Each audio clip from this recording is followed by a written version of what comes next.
maganda yung kanyang mga nasagot. Nasagot niya raw lahat. At yun yung sabi ng mama, na magagawa natin. Pwede bang puwersa natin yung mama. Yun talaga ang tingin niya na Sus Mariusep, maganda yung kanyang performance doon. Panginoong, kung patawarin ng langit. Oo. Wala tayong magagawa. Talagang ganun siguro. Oo. May mga taong pagpipilitan na maganda yung kanilang accomplishment o nagawa. Pero ala naman, Sus Mariusep. Anyway, mga kapatid, eto ho muna, pag-uusapan din natin ngayong umaga si Gabriela Congresswoman Arlene Brosas. Nais pa imbestigahan itong mga sundalo natin na 70 na ang namamatay sa pakikipaglaban sa mga terorista ay naaakusahan pa ngayon ng panggagahasa o planong panggagahasa o tangkang panggagahasa daw ng mga sundalo natin sa ilang mga sibilyan, mga bakwit, dyan po sa Lanao. Siyempre, umalma po yung Department of Defense.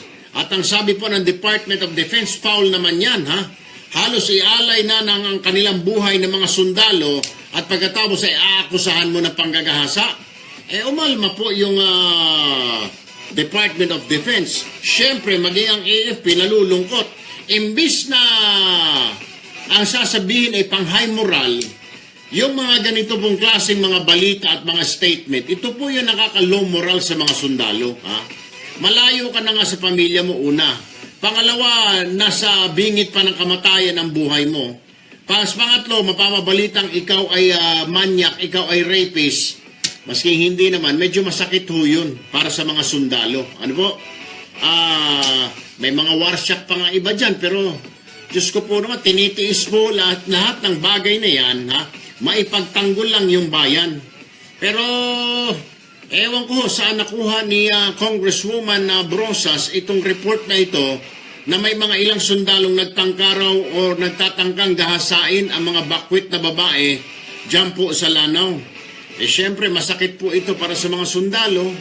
Masama po ang loob ni Secretary Lorenzana ng DND and maging ang Armed Forces of the Philippines.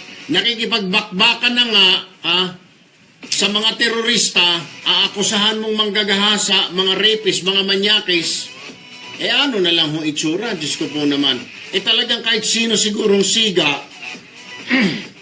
hirap ka na, tapos matatagurian ka pang manyak, matatagurian ka pang rapist. Kawawa naman ho. Anyway, mamaya ho, tatawagan natin si Congresswoman Brosas ng Gabriela, para hong tanongin at kumprontahin mismo. Ano po? Diretsahan na. Kasi lagi tayong sinasabi na hindi raw natin pinagbibigyan yung mga nababanatan natin. Sila naman ho hindi yung sumasagot. Pagbibigyan ho natin. Tatawagan po natin rekta si Congresswoman Brosas saan niya nakuha itong balita na ito na may ilang mga sundalo dyan sa Mindanao gustong gahasain yung ilang bakwit. Ang sabi ng AFP at DND, foul. Huwag namang ganun. Wala namang ganun mga busy ang mga sundalo natin sa pakikipaglaban sa maute. Pagkatapos here comes itong mga report na manggagahasa daw sila.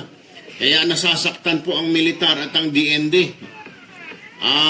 At ito po ay isang causes ng mga pagiging low moral ng sundalo. Alam niyo, pag low moral ang sundalo, Diyos ko po naman, imbis na parang nakakawalang gana, di ho ba? Imbis na inspirado ka, suddenly may mga balitang ganon, siyempre malulow moral ka, manghihina ang loob mo. Imbis na tumapang ka, aakusahan ka na manggagahasa, rapist ka, masakit po yun. Ano po? Mamaya ho, tatawagan natin si Congresswoman Brosas, saan niya napulot itong istorya na ito. Isa pang pag-uusapan natin, ito na naman, Talagang ayaw pong tumigil ng mga kalaban ng gobyerno. May problema na nga tayo dyan sa Mindanao, may problema tayo dyan sa mga terorismo. Talagang kung bakit itong ilang mga grupo, pag may mga ganito, pansinin ho ninyo mga kapatid. Pag may mga ganitong mga problema ang ating bayan, doon nagsusulputan yung mga issues na ipinupukol sa administrasyon. Imbis na manahimik, hayaan ng gobyerno na ayusin ang problema sa isang panig ng bansa. Hindi, ayaw tumigil. Tira ng tira. Namang problema ng ilang lahat ngayon, namang problema ang sundalo, ang gobyerno, ang pangulo, paano resolbahin kaagad itong krisis sa Mindanao, sa Marawi City. Ito naman ang entrada ng mga ilang bugok, mga siyempre, dilawan ito. Ano pa ba? Ano pa bang kulay ito, mga lintik na ito? Ay ang tinatanong, naku, ito Pangulo pala natin, nakailang biyahe na ito. Napakarami ng biyahe, napakarami ng mga pasyal. Mga media ng mga dilawan, napuna agad, imbis na ibalita yung bakbakan, ibabalita yung biyahe ng Pangulo, kikwestiyonin, ano raw ginawa ng Pangulo. Malinaw naman mga kapatid ko anong ginawa ng Pangulo sa ibang bansa. Hindi naman po nagturista doon. Nakipag-usap sa mga leader, nakipag-usap sa mga Pinoy, nakipag-usap sa mga negosyante doon, nang hikayat na makapasok ng negosyo. Tapos titirahin nyo rito na anong ginawa kaya ng Pangulo doon? Siya lang ang Pangulo na napakaraming biyahe. Daang-daang milyon na ang nagasta. Ano ngayon kung daang-daang milyon? Ang kapalit naman noon, 35 billion pesos na investment. Bakit hindi magantay? Puro ngak-ngak kasi. Isa pang pag-uusapan ho natin, ito pa tira din. Ang wala sigurong matira dahil walang sumakay doon sa issue ng biyahe ng Pangulo dahil kaagad nasagot ng Malacanang, tinira.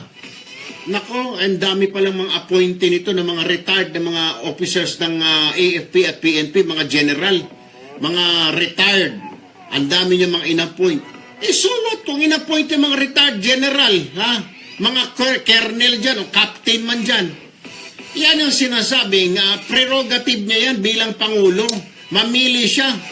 Bakit nung nakaraang administrasyon hindi kayo nag-satsat, hindi kayo nagyak-yak, mga hinayupa kayo, hindi kayo nagngaw-ngaw nung inappoint ng dating Pangulo, mga kaibigan niya, kaklase niya, kabarkada niya, bakit hindi kayo nagreklamo? Yung mga walang katurya-turya na mga barkada niya, ka-jamming niya, kapatsesyon, ka-music jamming niya, kasesyon niya sa kantahan, inappoint niya, hindi kayo nagreklamo. Ngayon, itong Pangulo, inappoint ito mga dating general, dating militar, nagngangaw-ngaw kayo, nagre-reklamo kayo. Por Diyos, por Santo naman, Panginoong kung langit, oo. Ala pa nga, bakit hindi ninyo husgahan? After siguro 6 months, give them until 6 months, kung walang performance na ito, kung mga magnanakaw ito, then pasibak natin. Ala pa nga, kaupo pa lang, ngaw-ngaw kayo ng ngaw-ngaw. Basta may masabi lang kayo, matira ninyo ang Pangulo. Diyos ko po naman talaga kayo, talagang ating mga kababayan, mga kapatid, talagang ayaw talaga tumigil. Alright, isa pa hong pag-uusapan natin. Wala na ba? Meron pa isa IB? Nakalimutan siguro ni IB. Oo. Yung isa pa pong pag-uusapan natin, ayon. Si Secretary Jess Duresa, di ba siya yung peace advisor? Office of the President on Peace Process, OPAP, tinabla po yung kahilingan ng Maote Brothers na pakawalan yung kanilang magulang para pakawalan nila yung bihag nilang pare. Sabi na Duresa, no way, utot niyong blue. Yan ho mga pag-uusapan natin mga kapatid. And of course, dahil ngayon po ay araw ng Miyerkules, entonces, ito na ang IMSD. Itanong mo sa dalubhasa. Dear Sir Erwin, gusto ko po sanang humingi ng payo. Ang problema ko po ay itong aking asawa na sobrang babaero. Patay tayo dyan. Sobrang babaero. Ako po ay 25 years old at ang mister ko naman ay 35. Dalawa na po ang anak namin. Lately ko lang po nalaman na may mga anak pala siya sa iba't ibang babae. Jesus Maria Joseph. Pero ni isang babae na kanyang naanakan ay hindi niya pinakasalan at pinanagutan. Ilang beses ko na po siyang nahuli na ng babae. Paulit-ulit, sir, ang panluloko niya sa akin. Nung nakarang araw lang, sir, Friday, nalaman kong may inuupahan siyang bahay. May sarili naman po kaming bahay. Nalaman ko na dito niya pala dinadala ang mga babae niya. Ano yan, slaughterhouse? Gusto ko po sanang magreklamo sa barangay pero di ko po magawa dahil natatakot ako na baka hindi na niya sustentuhan ang mga anak ko. Sobrang sakit na sir ang mga ginagawa ng asawa ko sa akin. Umabot pa nga sa punto sir na pati yung pinsan namin na pinatuloy sa bahay dahil tinulungan namin makaalis sa puder ng asawa niya dahil sinasaktan siya, ay nagawa niya ring gahasain. Ano? Ano yan? Nagawa niya ring ano? Ahasin. Ayun. Inahas niya. Diyos ko po. Naging close sila, sir. Marge at Parge pa ang tawagan nila dahil magkumarit-kumpare sila. Tapos isang araw, nalaman ko na lang na may relasyon na rin sila. Nakita ko ang isang larawan nila sa loob ng isang kwarto sa hotel. Sobrang nasaktan ako, sir. Kinausap ko ang asawa ko pero lagi lang nitong nangangako na magbabago na. Huwag lang naman siyang iwan ng mga anak niya. Pero nito lang isang araw, nahuli ko na namang may bagong babae na naman. Sir, please help me. Hirap na at pagod na ako. Ano po ba ang dapat kong gawin? Lubos na gumagalang, hurting wife. Nagtulog ko ang puso ko sa maiksi ng ganyan. Eh, Diyos ko po. Alam mo, hurting wife, ma'am. Mamaya kukuha tayo ng eksperto. Ha? At magtatanong-tanong ako sa paligid, baka may makatulong sa atin dito, doon sa may tech booth, oo, sa technicians booth, magtatanong-tanong tayo, baka may mga mabigyan tayo ng payo. O kaya dito lang mismo sa radio announcers booth. Alas 8:20 ng umaga. Eh, hindi, ibig kasi si Amang nandito rin, palakad-lakad, at saka si Miko. Oh. Really? Alas 8:20 ng umaga, dire-diretso ho tayo. Yan ang mga pag-uusapan natin. Teka muna. Aha. Abay, sa ating pagbabalik, kakausapin natin si Congresswoman Arlene Brosas ng Gabriela kung bakit niya nasabi, at gusto niya paimbestigahan ng mga sundalo natin na nangangamatay na doon sa bala ng mga kalaban, ako sa pa na mga manggagahasa, na mga rapist, na mga manyakis. Sus, Panginoon ko naman. 8:21, dyan lamang ho kayo. Magbabalik ang paborito mong programa katapos ng ilang paalala. Correct. Dito sa Radyo 5, 92.3. Ano pa ba? UFM. Panatilihing masaya ang paglilibang, ang paglalaro sa kasino ay para sa mga edad 21 pataas lamang. Magtakda ng oras at limitahan ang gasto sa paglalaro. Easy ka, G, easy. Maria Leonora Lee, ipakulong na. Kirsten yan, layasan mo na yan. Jazz Reyes, tama lang na itabla. Of course, kahit ako. Bakit ba pakinggan niyang mouth eh? Nanette, Chingkay. Okay naman sa signal. Alright naman, so far. Sabi ni Sel Lawawa, babaero ka, putulin si Junjun. Easy, Sel. Dodong Valves, maniwala ka dyan. Ha? Naku yan, mahirap eh. Bakit? Masyadong mabilis oh. Welcome po Ate Lovelyn. Arlene. Kaji. Sa tanungin ko mamaya si Amang Kaji. Kirsten Han. Kawawa naman. Karina Akain. Dami na namatay na damay ng negosasyon. Jonalyn Odom. Ipadala sa Mauti at papugutan ng Junjun. Kaji. Almira Mejano. May sakit yan sigurado. Malamang manyakis. Libra Baby Yups. Iwan mo na yan. Maria Leonora Lee. Watching from Taiwan. Weng Mulier. Watching from Luxembourg. Good morning. Rovic, good morning. Eugene Lomac, magandang umaga. Blessy Jarmin, Idimanda. Arlene Diaz, Mary Joy Martin, Onet Hernandez, Merl Samuranos, Ilarco, Rovic Monterde. Ipatawag yung Congressman Brosas, Rovic, hindi Brotcha, anak ka ng baka. Congresswoman Arlene Brosas. Wala akong sinabing Congresswoman Brotcha. Congresswoman Brotcha daw. Meron bang ganon, Ivy? Congresswoman Brosas, hindi Brotcha. Ikaw talaga, Robic, papahamak mo pa tayo. Diyos ko po naman. Italia, si Junjun, sabi ni Rebecca. Arcturus, good morning. Jieng Lee, good morning. Hardelin, Almira, Lim Kim Hook, Arlene Diaz, Army Ricarte. Oy, Edson, meron ba tayong cherry loom dito sa kuha natin? Sa mga pinopost natin? Masarap ang buhay. Todo ang kain walang palya. Bravo Food Supplement for Men. Ang bagsik mo. Chingkay. Mercury Drug Nationwide. Sir, may cherry room? Meron. Na picture, sir. Oh, hanapin mo dyan, Cherry Looms. Oh. Logo lang, sir. Logo po.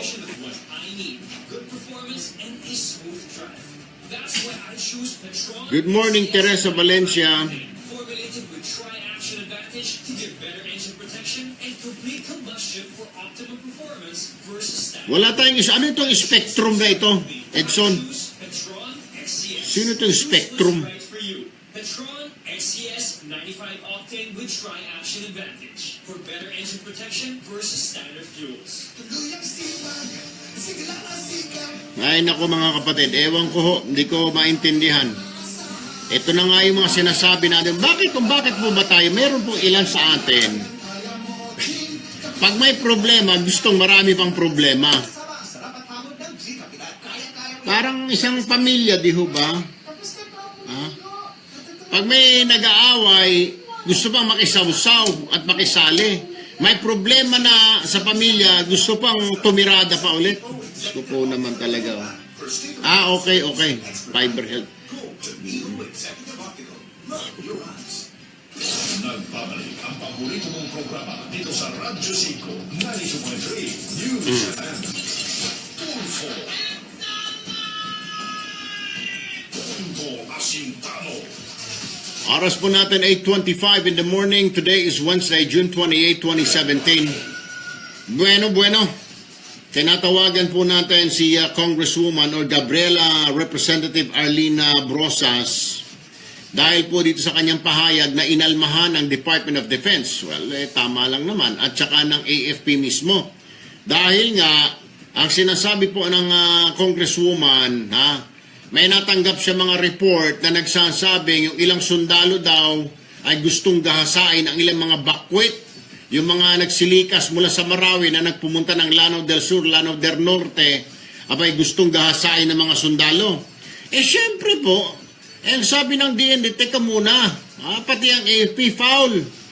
Nakikipagbakbakan na yung sundalo, kailangan nga po nila ng todo suporta sa sambayanan, and then here comes, sasabihin natin na manggagahasa, rapist yan, ika nga, manyak yan. What does it tell you? Ika nga, ano naman ang kahihinatnan mo dyan?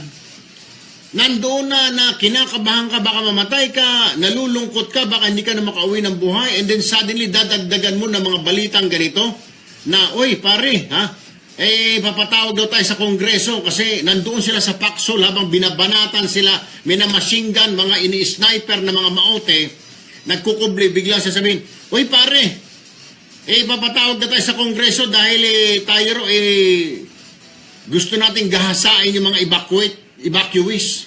Diyos ko po naman. Alam nyo ho, sa sundalo, yan po ang pinakahuling nasa isipan nila, yung manggahasa. Dahil ang siyempre, uunahin nila yung kanilang kapakanan, yung kanilang kaligtasan. Ikalawa, nariyan din yung iniisip yung pamilya. Ikatlo, pag sundalo, Kristiyano man yan, Muslim yan, naniniwala sa Panginoon Diyos, bad luck po yan. Nakikipagyera ka, paano ka isasalba ng Panginoong Diyos mo kung ikaw ay manyak, kung ikaw ay naiisip mo ay manggahasa? Ang sa isipan ng sundalo ay magdasal. Anyway, nasa linya na ng telepono si Joms Salvador, Secretary General ng Gabriela. Magandang umaga po, Joms. Alright, magandang umaga ma'am, si Erwin Tulfo po ito. Umalma po ang Department of Defense doon po sa pahayag ni Congresswoman Arlene Brosas na papatawag ng investigasyon po yata, if I'm not wrong, if I'm right. And then what she's saying na because may mga natanggap na report na may mga ilang sundalo daw dyan sa may Mindanao, lalo na sa may Lanao del Sur and Norte, gustong gahasain ang ilang mga bakwit. Umalma po ang DND. Saan po kaya, Ms. Joms, nakuha itong ganitong impormasyon ni Congresswoman Brosas? Opo. Alright. Gabriela din ng party list. Kasama po si Congresswoman Arlene Brosas. Opo. At may dala nga po sana silang mga suporta, tulong, at gusto rin pong makaalam kung ano na ang kalagayan ng mga kababayan natin sa Marawi, sa ibang bahagi ng Mindanao. Pero hindi nga po sila pinapasok Opo. ng mga militar doon sa Marawi. Pero nakapunta po sila sa iba't ibang evacuation centers sa Opo. Lanao del Norte at Lanao del Sur. Opo. At nakausap po doon yung mga lumitik na kababayan natin mula sa Marawi. At sa kanila pong pakikipag-usap, doon pakipag-interview doon sa mga evacuees, doon po sinasabi ng mga magulang, mga nanay, yung mga ibang mga dalaga na umalis sila sa Marawi, ayaw sana nilang mag-evacuate dahil ang tingin naman talaga nila nung una, mabilis lang mareresolva yung problema. Pero dahil nung sinasabi na nung sundalo na pag hindi kayo umalis dito, hindi kayo nag-evacuate, re-rape namin kayo. So may threat ng may threat na Ganun po ba ang pagkasabi, ma'am? Ganun daw? Opo, yun po ang laman ng report ng Interfaith Humanitarian Mission na sa isa pong press conference ay inulat nila Congresswoman Arlene Brosas at bilang bahagi po nung iba pang mga findings, kagaya po halimbawa hindi talaga malinaw kung ano ang nangyari at ano ba talaga ang mga impormasyong nakarating sa Pangulo kaugnay nung sitwasyon sa ground kaya nag-declare ng martial law. Correct. Nag-file po ng resolution sa Congress si la Congresswoman Brosa sa iba pa pong mga kongresista ng Makabayan Bloc para magpatawag ang Congress ng investigation dun sa nangyari sa Marawi sa pagkapataw ng martial law at yung continuing na situation doon ng ating mga kababayan. At siyempre po bilang Gabriela, concerned po kami doon sa nire-raise na takot ng mga kababayan natin doon na dahil merong ang rape threat ang mga Ma'am, ganito. nandun sa ground. Okay, may suggestion kasi, ma'am kung pinakinggan daw po ninyo yung mga ilang kababaihan doon na mga magulang sinasabi, pag hindi kayo mag-evacuate, re-raping kayo namin mga sundalo, tinanong din po ba ninyo yung kanilang mga battalion commander, company commander, yung soldiers on the ground para right there and then napatawag o kaya na-sanction, napadisiplina, na ibalik dito sa Maynila yung sundalo na yun, baka na-warsyak na, hindi na, yan po ba tinanong ninyo either in verbal or written communication, ma'am? So, balikan po natin yung nangyari. Hindi nga Okay. po pinapasok Alright, sa Marawi. So, paano po may interview yung mga... kaya rin siguro, ma'am, Utos po ng pamunuan ng AFP ay huwag papasukin yung interfaith mission doon sa Marawi. Pangalawa po, kaya nga po gustong magpatawag ng investigasyon para po malaman kung ano ang talagang nangyari o ano ang masasabi ng AFP. Pero alam po ninyo, siniseryoso ng Gabriela yung ganoong sumbong ng ating mga kababayan kasi hindi naman po lingid sa kaalaman ng marami sa ating mga kababayan at kahit po sa amin sa Gabriela na marami na pong record ng mga military sa ground na gumagawa po ng sexual abuse or rape sa mga kababayan natin. In fact, Are we talking here in Mindanao right now, ma'am? May mga... Opo, at marami pong mga kaso na iulat yung mga kababayan natin at may natatanggap po ang Gabriela pagmula pa po noong 2010 at hanggang nitong 2016 mga kaso ng military rape, mayroon po dyan ay sa Mindanao. Kahit nga po dyan sa Davao del Sur, yung mga kaso po ng mga kababayan natin, halimbawang mga lumad, ay may mga kaso po ng rape. At least dalawa po yung rape na naiulat dyan 2016 at 2015. At iba pa po yung may 11 na pong rape cases 2010 to 2014 na naiulat na rin po sa reported. Nag-file ng reklamo, nagsampa sa korte, yung mga biktima, pero wala naman pong nangyari sa lahat kasi yung iba, in-intimidate, tinakot din ng mga suspect na mga militar, inatras yung kaso, o kaya naman yung iba, hindi na lang po talaga nag-pursue dahil biktima nga po kami na kausap na nabaliw dahil doon sa kaso ng pang-rape sa kanila. Kaya kumbaga, hindi po minamaliit o tinitake po seriously natin yung ganitong ulat mula doon sa Marawi kasi may record na po ang AFP na yung mga militar, mga sundalo sa mga community na militarized o meron silang mga operations na ginagawa ay nagiging biktima ng rape at iba pang forma ng sexual violence.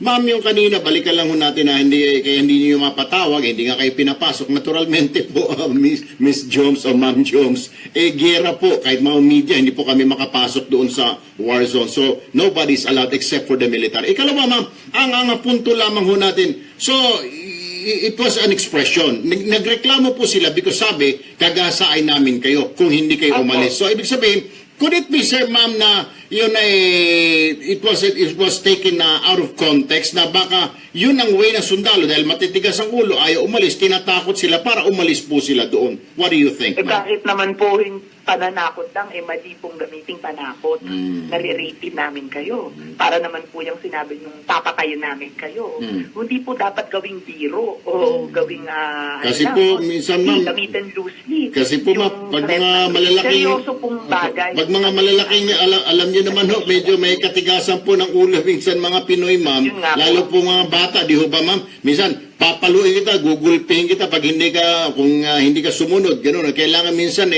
bigyan mo ng gulpi, di gulat ng mga statements, mga ilang kababayan natin para sumunod. Kasi may katigasan din po tayo minsan, ma'am, ayaw natin sumunod sa otoridad. Let's not sana naman po make excuses for military personnel na ginagamit yung re-rape Sa bagay. namin kayo. Oo, kahit nga po diba si Pero- Pangulong Duterte, yung kapag meron siyang mga biro o mga statements kaugnay ng rape, marami pong pumupuna sa kanya. Dahil precisely because siya ay isang person of authority. Ganun din po yung mga militar na sinasabing nagtatrabaho doon to maintain the peace daw o kaya naman ay para sumpuin yung mga terorista. Pero sa process ay nakakapaghasik ng takot at that is in itself a human right violation kung sa ating mga kababayan. So, will it be considered na pag nagsalita po ang isang tao, nagre-raping kita dyan, pag hindi ka umalis dyan, is that already a human rights violation, Opo. Miss Jones? Why?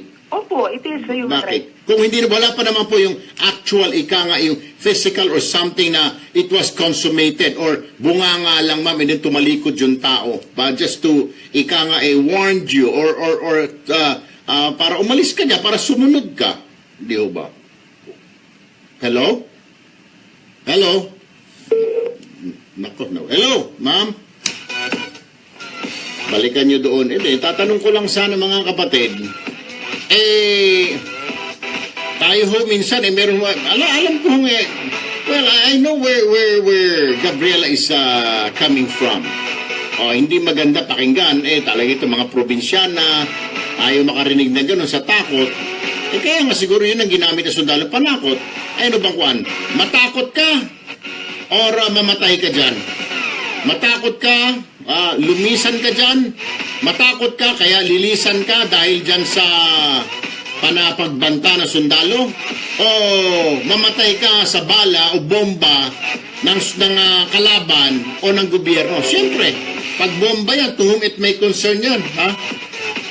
Tira na ulit ng tira. Ma'am Jones, you're still there? Yes, opo. Yeah, go ahead, ma'am, please. Balik tayo. Opo, go ahead.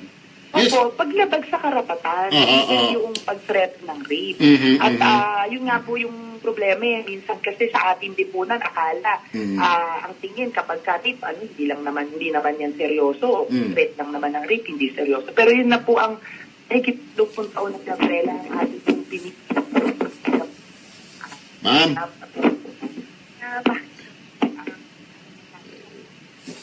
Hello? Ang abuso. Okay. Alright, ma'am. Nako, maraming salamat po sa Ma'am Jones sa Salvador Secretary General Gabriela. Magandang umaga po. Cambio tayo. Dito tayo ngayon sa Commission on Human Rights. Si Attorney Jackie De Guia, ang tagapagsalita po ng CHR. Magandang umaga po, Attorney De Guia. Good morning, Sir. Serena sa ating mga televiewers. Yes, ma'am. Ma'am, okay, narinig niyo naman siguro part of my interview dito po kay Ma'am Jones ng Gabriela. Pero kayo ho, ma'am, ano po ang feedback ho ninyo? Because yung military and DND are complaining at nagpoprotesta sila. Bakit naman daw ganun na yung sundalo nila nakikipagbakbakan, inaakusahan na ngayon na bantang panggagahasa, yung pala, mukhang salita lamang para lumisan yung mga kababaihan doon, yung mga pamilya na matigas ang ulo, para they will be out of harm's way. Kaso mo nga, Ito nga, nagsumbong na sinabi daw, re-rape namin kayo kung hindi kayo aalis dyan. Ano ho ang assessment nyo rito, Attorney Digia? Well, sir, una kailangan namin munang i-verify iyan kung totoo nga po o hindi. Kasi po, nung lumabas po iyan at nung nagkaroon ng mga request for more information, ay nakipag-ugnayan po kami sa aming mga regional offices. At sa ngayon, wala pa po silang nakakausap or natatanggap na formal na reklamo o kaya formal na informasyon na nagsasabi nga po totoo yung information. Gayun pa man, sisikapin po namin i-verify kung may katotohanan po iyan. So, kayo po, on your part, yung mga regional directors po ninyo, wala pang report na may mga ganitong mga sinasabi o gawain ng mga sundalo natin. So far, ma'am, kasi meron napabalita po, I think 2 or 3 weeks ago, na sinasabi po ng CHR Mindanao, wala pa silang natatanggap na report ng abuses or complaint ng mga abuses. Alinawin ko lang po ha, wala pa po kami natatanggap na reklamo. Opo. Kaya lang, syempre po, sa mga report, marami po sinasabing mga informasyon. Yun po ay sinisikap namin i-monitor at i-verify. So, iba yung report, iba yung reklamo. Wala pa kayo natatanggap na reklamo so far. Hanggang ngayon, attorney. Correct. Kaya, Kaya lang sinisikap po namin i-verify lahat ng informasyon na nakakarating po. I understand. Okay, ito po, pag-usapan natin, kasi sinasabi po ng Gabriela, ito raw po ay sumbong sa kanila, which hindi naman siguro sila ang proper channel na magreklamo. Di po ba dapat sa CHR magreklamo ito mga ito? Kayo ma'am, can you just give me an idea? Pag may nagsabi po ba na re-raping kita pag hindi ka umalis dyan, umalis ka dyan, na para sa kapakanan mo naman, what is it? Paano po ito tinitimbang, ma'am? Is it a crime yung ginawa ng isang otoridad to tell that person kaayaw mo umalis? Kasi hindi naman po niya bodily mabit-bit yung tao. Baka makasuhan siya. So, bunga nga nila, sabi niya, re-raping kita pag hindi ka umalis dyan. Para just to get them out of harm. Ano ho ang tingin po ng CHR dyan? What is it? Well, kung may katotohanan po yung mga aligasyon na ito, if kahit ever. sino po na magsabi, kahit hindi po sa konteksto ng armed conflict, ay hindi po natin nananais na gawin pong biro or palanakot ang rape dahil ito po ay nagbibigay ng matinding panganib, masamang senyales sa ating mga kababaihan at sa ating mga kabataan. Gayon din, kapag pinag-usapan po kasi ito sa mga ordinary civilian, it amounts to grave threat. Kasi ito po ay nag-threat tayo ng Commission of a Crime. Kapag public officer naman po, gusto po natin kasi na highest decorum and professionalism ang meron sila at hindi po nila gawing banta ang pag-rape. So, hinihimok po natin syempre na naiintindihan po natin na primordial concern nila ay ma-evacuate lahat. Of course. Siguro po, kinakailangan lang i-explore ang ibang pamamaraan para mahikayat silang mag-evacuate ng hindi na po ginagawang biro or pananakot po ang rape. Pero so far, wala pa po kayo natatanggap na reklamo na may ganitong sinabi ang sundalo sa mga sibilyan. Linawin lang po natin. Tama po iyan. Wala pa po kami natatanggap na reklamo. At ito po sa mga susunod na araw ay yun naman po yung pagtutuunan ng pansin. I-verify po namin kung meron nga pong ganyang mga report. Meron na po kasi mga report. Kung may mga ganito po mga bali-balita lang, wala pa talagang actual complaint, dapat po hindi pa po dinalabas sa mga balita. Di po ba, ma'am? Because it will also cause demoralization among the ranks of the mga soldiers natin na nakikipagbakbakan. I mean, suddenly sasabihin, oy, iimbestigahan kayo ha, kasi kayo ay mga manyak, may mga sinabi kayo mga hindi maganda kabastusan. Dapat po, di ba, ma'am, also na maghinay-hinay din ang iba dyan na magbitaw sa media ng mga ganito kasi kung wala pa talagang formal complaint, then hindi pa po official yun. Correct, attorney? Ayun po yung hinikayat natin na proseso na magsampa po ng reklamo at magbigay din po ng informasyon sa mga tamang ahensya tulad ng CHR, ng PNP at ng ESP dahil mula po nung umpisa ay nagsabi na po itong mga ahensya na ito na handa pong Yes. tanggapin lahat ng mga iyan. At bibigyan po namin ng halaga lahat ng mga informasyon na yan para i-verify po kung totoo o hindi. Kaya nga po, di po ba, dapat ang proseso, magsampa ka ng reklamo sa CHR. Pero habang wala pa namang formal complaint or wala talaga natatanggap na reklamo, then mangyayari dyan, parang hearsay lang po yan. Di po ba, attorney? Doon po sa proseso namin, kahit wala pa pong reklamo, maaari po kami magsagawa ng photo proprio investigation. Yun Kaya- po kaya- our own initiative. kaya nga, ma'am. I-verify pa po talaga namin yan. Exactly. Yun po yung punto ko doon, attorney. We have to verify things first before we should blurt it out from our mouths. Baka naman, yan ay fake, ha? Iuso pa naman ng mga fake ngayon. Baka yan naman po gawa-gawa lamang. So, bago mo sabihin, kailangan mayroon kang pieces of evidence na hawak mo. As a lawyer, ma'am, you should also know this, na mahirap magsalita, mag-comment, kung wala ka pang hawak na mga dokumento, sabi lang ni ganito, sabi lang ni ganon, unless nasa harap mo na yung complainant. Tama, attorney? Opo, Okay, sa mga alright. ganitong panahon po ngayon talaga Yes. ay gusto po natin na lagi pong may prueba. Of course. Gusto po natin may basihan Yes. sa mga informasyon Exactly. natin. Kaya po, magtutulungan po tayo Tama. lahat para Okay. po malaman ang katotohanan. Ay, willing po kami, ma'am, ang programang ito ay always open and willing to help you guys Maraming salamat to conduct your investigation. Maraming salamat, Attorney Jackie Digia, CHR spokesperson. Lumalabas pa lang ngayon. Yun ay kwento lang, sabi lang. Oo. Pero wala pa talagang formal na reklamo sa CHR. Nako, baka pwede naman hong iwasan natin dyan yung mga ganito hong mga kwento. Ay pagkatapos suddenly ilalabas na natin kagad doon sa media na makakarating po ito sa mga sundalo natin. Ito po yung sinasabi ko, malolow moral ang mga sundalo natin. Diyos ko po naman talaga, oo. Habang tayo pasarap-sarap sa Maynila, panood-nood ng sine, papunta-punta sa mall, pangisi-ngisi dyan sa mga aircon na opisina, yung kawawang sundalo doon, hindi alam kung paano isiksik ang sarili sa isang maliit na bato para kumubli mula doon sa bala ng sniper na maote. Tira kayo ng tira. 8:45 ng umaga, dyan lamang ho kayo, wag ho kayong bibitiw. Huwag bibitiw, magbabalik agad ang paborito mong programa pagkatapos ng aksyon, news update mula sa Radyo 5. Ito yung sinasabi natin, mga kapatid. Basta makasalita lang, okay, may nagreklamo, fine, alright. May complaint, pero dapat sana inassess muna, di ba? Bago natin pumunta sa media, nagpa-press con, kahit sino kasi can do this di ba? I can go as binugbog ako ng militar Total, gera naman. Everybody can make accusations. Everybody can point their fingers to someone or somebody. Di ba? Ang problema, meron ka bang pruweba? Alright? Do you have evidence? Kayo rin na may sabi, yung mga grupo ninyo, di ba? We are a country ruled by laws. We follow laws. We follow process, due process. Okay, kung magrereklamo ka, magtuturo ka, dapat back up ka ng ebidensya. Di ba? Mahirap naman yung sat-sat ka na sat-sat. May narinig ka lang nagsabi dito, sinabihan yung anak ko na ganito, ganun.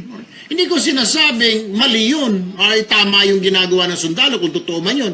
Pero dapat tayo na nakatanggap ng mga impormasyon ng ganon, before we blurt it out, before we say it to the public, to the whole world, why not fucking goddamn make sure na this is real?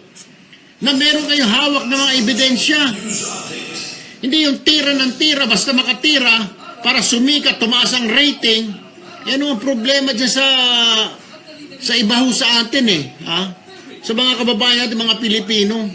Para sumikat, kailangan magsalita ka. Kahit na wala kang katurya-turya. Kahit na wala kang kinalaman, putragis, tira ka. Well, in this case, Gabriela, may kinalaman mo kayo dyan. Pero sana naman, be responsible enough to investigate po. Narinig nyo lang pala, may nagko-complain. So, narinig mo rito, tira agad. Paano naman yung kaliwa? Hindi mo pa man naririnig, okay? O may nagsusumbong dito, bumubulo sa kaliwang tenga mo. Isasabi mo na kaagad, hindi mo pa naririnig ito. Maghuhusga ka na, di ba? O parang wala pong iniwan sa nanay, dalawang anak, mag-aaway. Sasabihin ng bunso, Nay, sinuntok ako ni Kuya.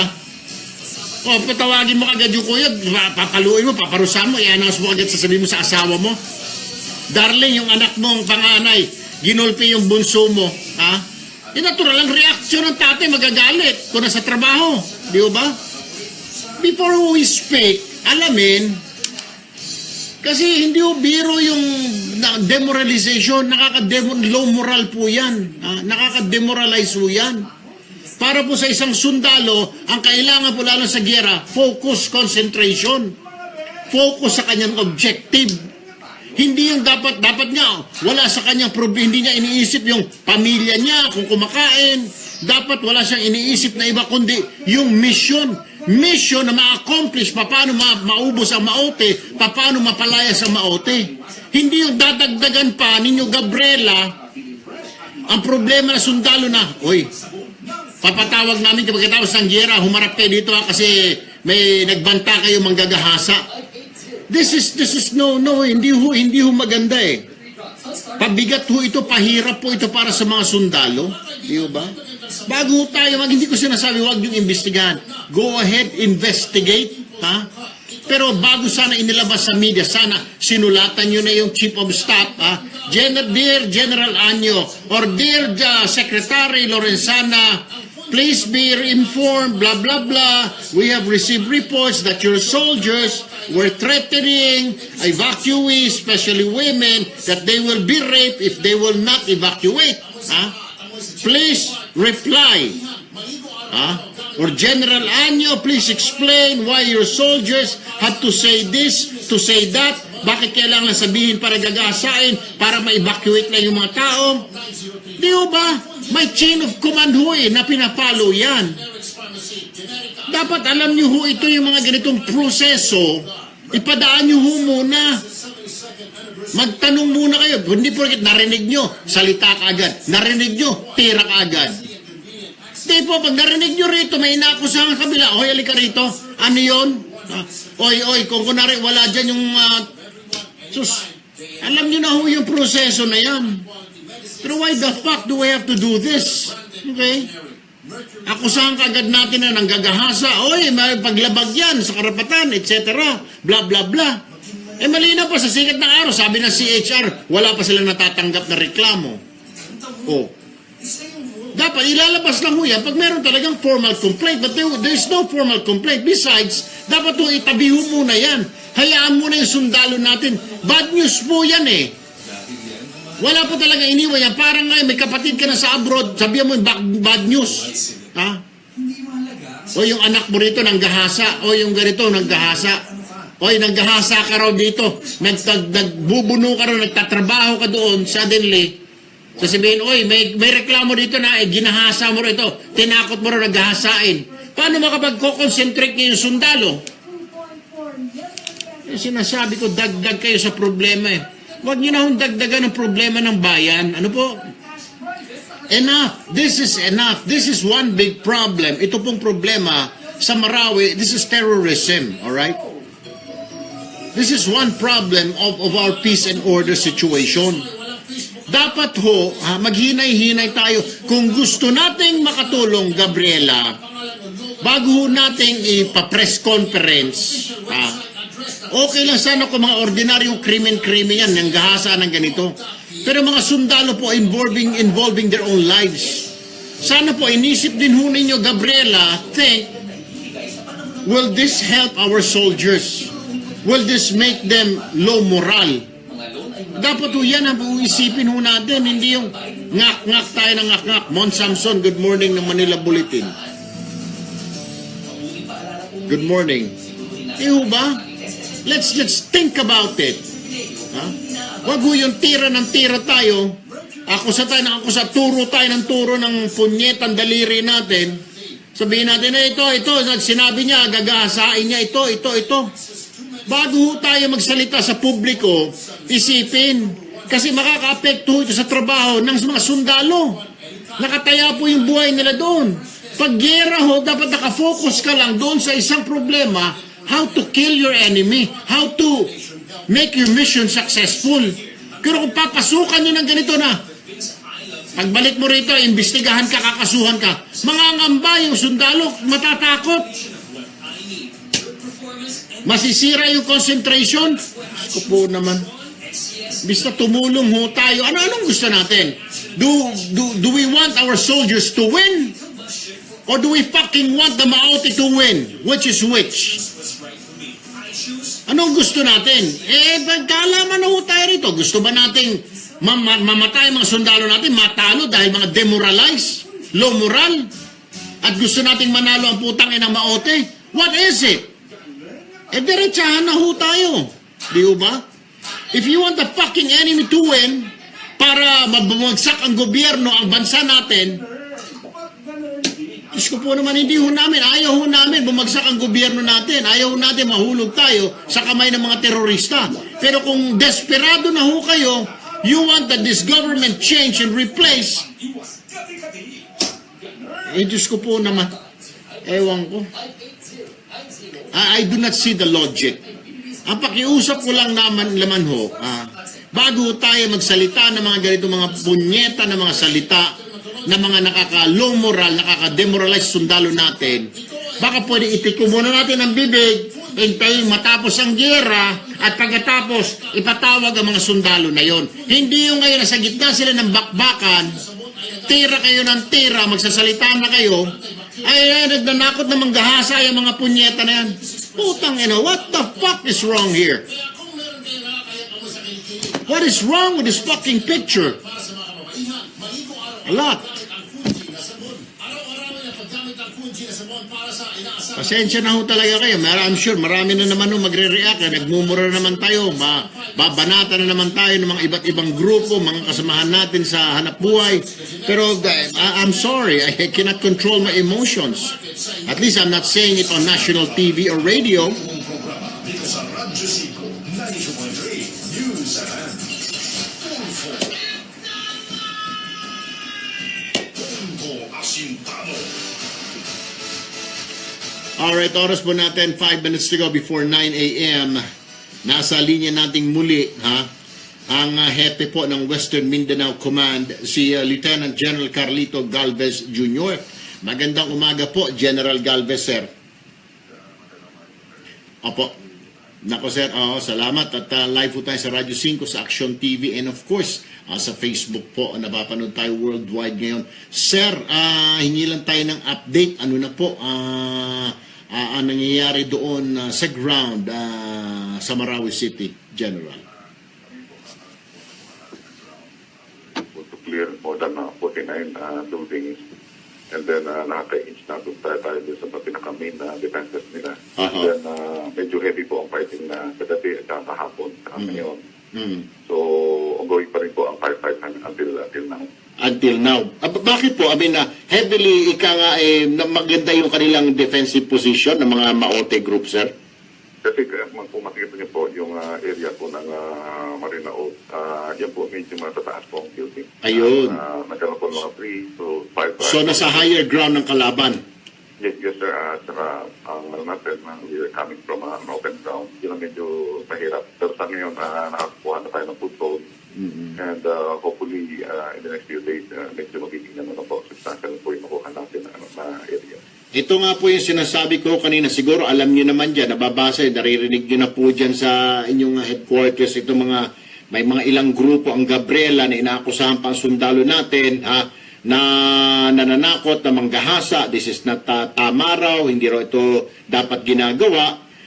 Pero ako, sir, I can understand where the soldiers are also coming from. Ayaw nyo mag-evacuate, hindi namin kayo mabibitbit, itatakutin lang namin kayo sa bunga, kung totoo ito. Pero wala pa naman po talagang ika nga ebidensya. And this is the last thing na our soldiers would want. Yung mga ganito, mga kaso-kaso at investigasyon. Nakaka-low moral ho ito General Galvez. So, ano nga po namin, very sensitive po yung comment ng Gabriela. Kasi, in the first place, kaya nga po kami go-operate is to rescue yung mga hostages, including yung mga women. Kasi yun ang inano namin. Correct. Priority po namin, especially yung mga yung vulnerable, yung mga children at women ng mga rescue natin. Alam nyo, yung ano po natin, ang ating mga sunduluhan, ang pinaka-primary na is they survive the firefight every day. Every day, halos po yung ganun po ang ginagawa nila. Correct. These responsible comments, really, Beckham, talagang nakaka-lomal po minsan. Pero kami po as a professional soldier, hindi na po namin binibigyan ng tuon. We will just focus on our job po. My suggestion nga po sa kanila, sir, is why didn't you just write the commanding officers, the AFP chief, the defense secretary, the Western Mindanao Command Commander? Bakit hindi na lang? Hindi kami makapasok na marami. Sagot ba naman? Syempre talaga hindi kayo papasukin doon because of the fact na gera. Kahit media nga, hindi makapasok. Kayo pa. At saka po, wala po talagang mga abuso na report na. Exactly. Sabi nga hanggang the CHR mismo umamin, sir, na wala pa silang complaint na natatanggap. They hear those things pero hindi sila nagsasalita because wala pa silang hawak na ebidensya at formal na reklamo. Pero ang Gabriela, knowing Gabriela, siguro pag may mga ganito mga issues, makakuha sila ng pondo sa ibang bansa, kaya nagsasalita-salita sila, which is really wrong. Anyway, sir, moving on. May balita rin daw na ito dapat ay imbestigahan ng Gabriela Yung Maotero, sir, ginagawang sex slaves, yung ilang mga bihag nila, whether Muslim or Christians, inaasawa, at pinipilit magpakasal sa kanila or gagawin nilang sex toy. Is this correct, sir? Narinig niyo na rin ba itong report na ito? Sir, this issue is very sensitive po. Mahirap po na mag-judge po tayo na yung mga procedures natin if na they are violated. There's a possibility po pero we don't want to comment on this because medyo sensitive po yung issue. Alam niyo po, medyo masakit po sa mga procedures natin na kung distinct maka-lipat po sila. Yes. Medyo nakakaya po na marinig na gano'n ang nangyari. So, we just keep silent because alam namin sa mga experiences namin sa Pusayan. We never comment on this. Kung napag-comment mo po yung mga sundalo na we refrain them from medyo talagang very sensitive po yung internet to them na nandun sila ngayon na under the custody of the mountain. We will give the benefit of doubt na at least nandun po sila. Okay. Sir, panghuli na lamang, kahapon din yata, nagsalita si OPAP Secretary Jess Doreza at tinabla niya yung gusto ng Maote, yung kanilang palit ulo, yung kanilang magulang versus doon sa kanilang hawak na mga bihag. Sabi ni Jess Doreza, no way, General, sir. Sa amin po, yung nangyari pong operational force, pinakaroon po namin doon is na mailigtas po yung additional procedure. So yung ginawa pong negotiations ng mga emissaries, it's not sanctioned by the government. Hindi po namin alam po yung pinag-usapan po nila. At saka, dapat sir, ito lang, iwan lang ng mga kababayan natin, halos lahat ulit sa Facebook are saying na dapat po, hindi talaga tayo mag-negotiate. No negotiation. Marami na raw pong namatay na sundalo. So, no negotiation. Yes, sir. Very specific po yung instruction ni Chief of Staff na we will not let anybody na makawala po dito sa darkness. Nako. We will give justice to the people who died. Sir, kung may chance kayo na magbigay ng pep talk sa mga tauhan nyo, sa mga sundalo sa Marawi, can you please tell us that the whole country, yung pinagdarasal po sila na they can return home safely to their loved ones, na with 10 toes and fingers, and then also please tell them, relate to them na we are right behind them. Bagamat may ilang grupo na malilit lang na grupo na galit sa militar, kung ano mga sinasabi, pero yung mas nakakarami po na Pilipino love them and we want them to come home to their family safely. Please tell them, sir. Alam mo sir, yung sinabi niya, kataba po ng puso yan. Actually, I'm so happy na tulad nyo na nagmamahal sa ating mga every day, we are. Sir, it's basic, sir. I won't be sleeping in my bed comfortably kagabi.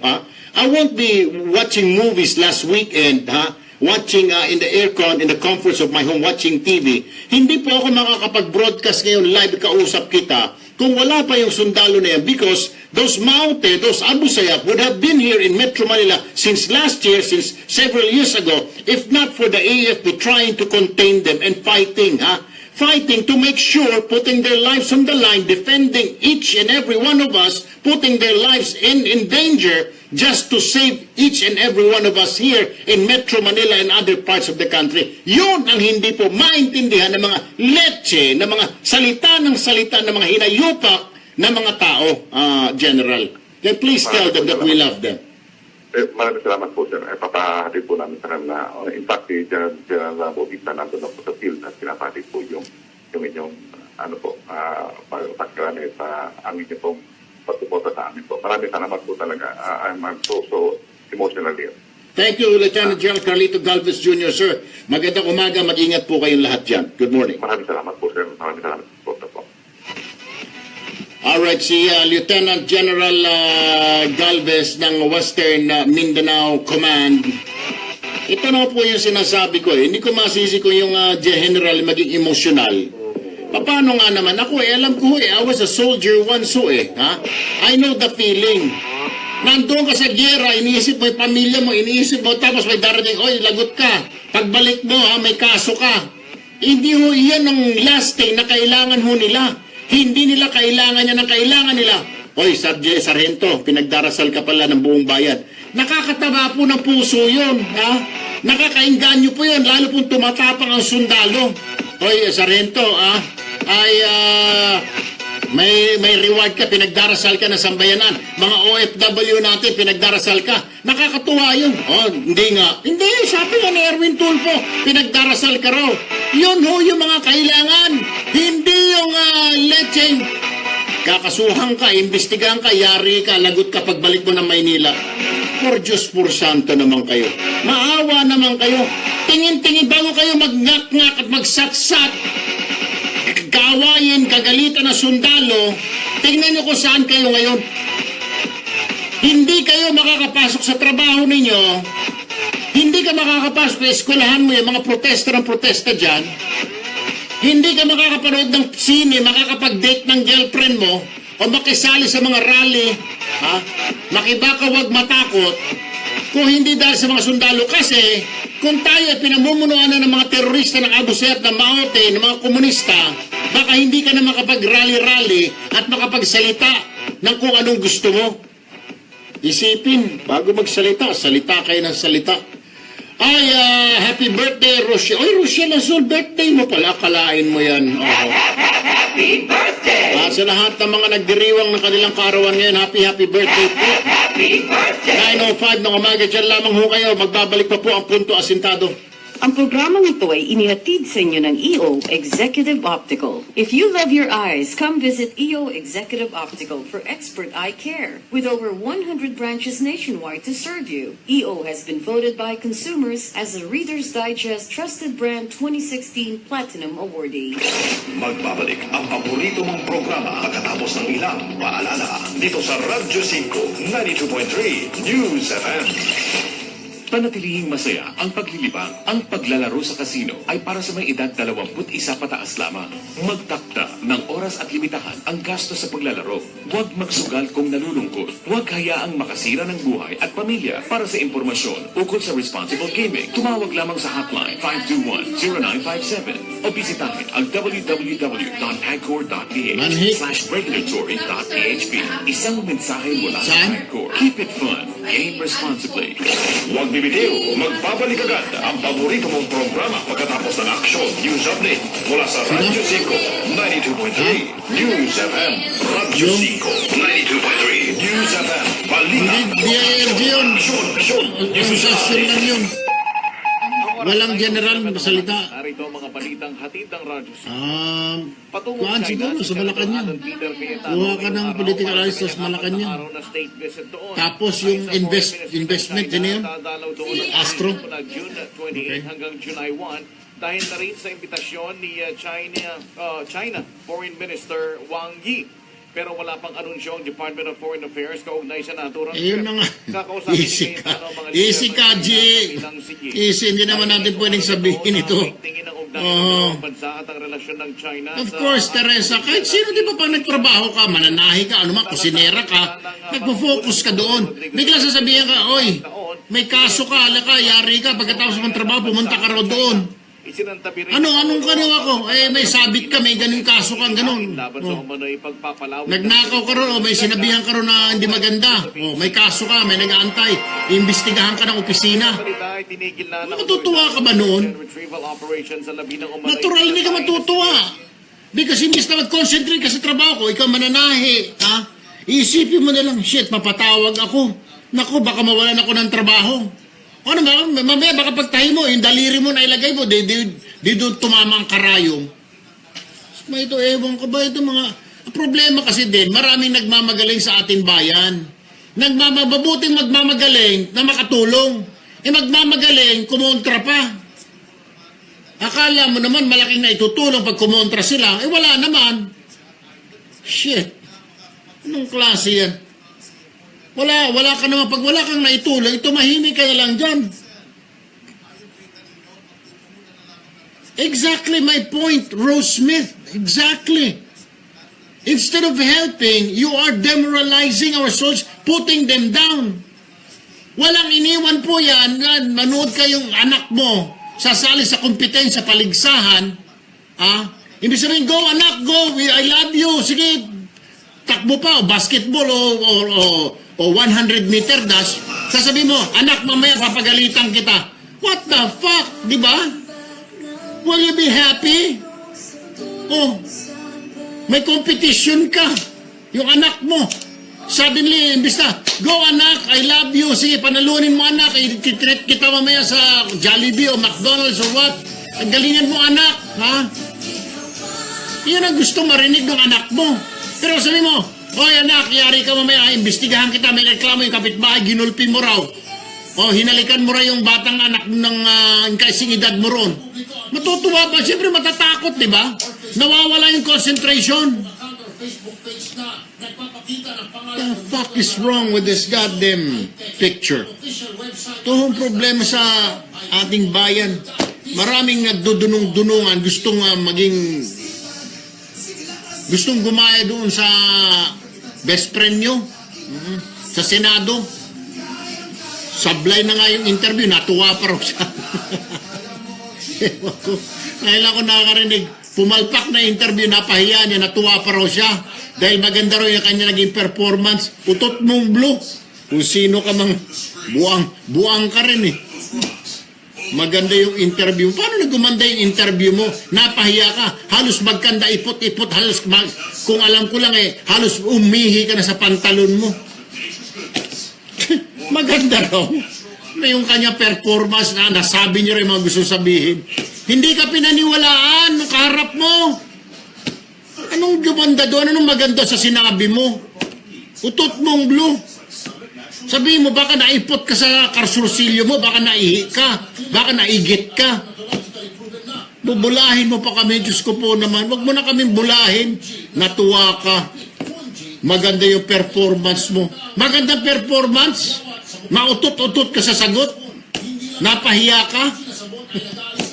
Anong magandang performance? Ito mga sa Facebook, tinitingnan mo itong live ko, natatawa yung mga viewers.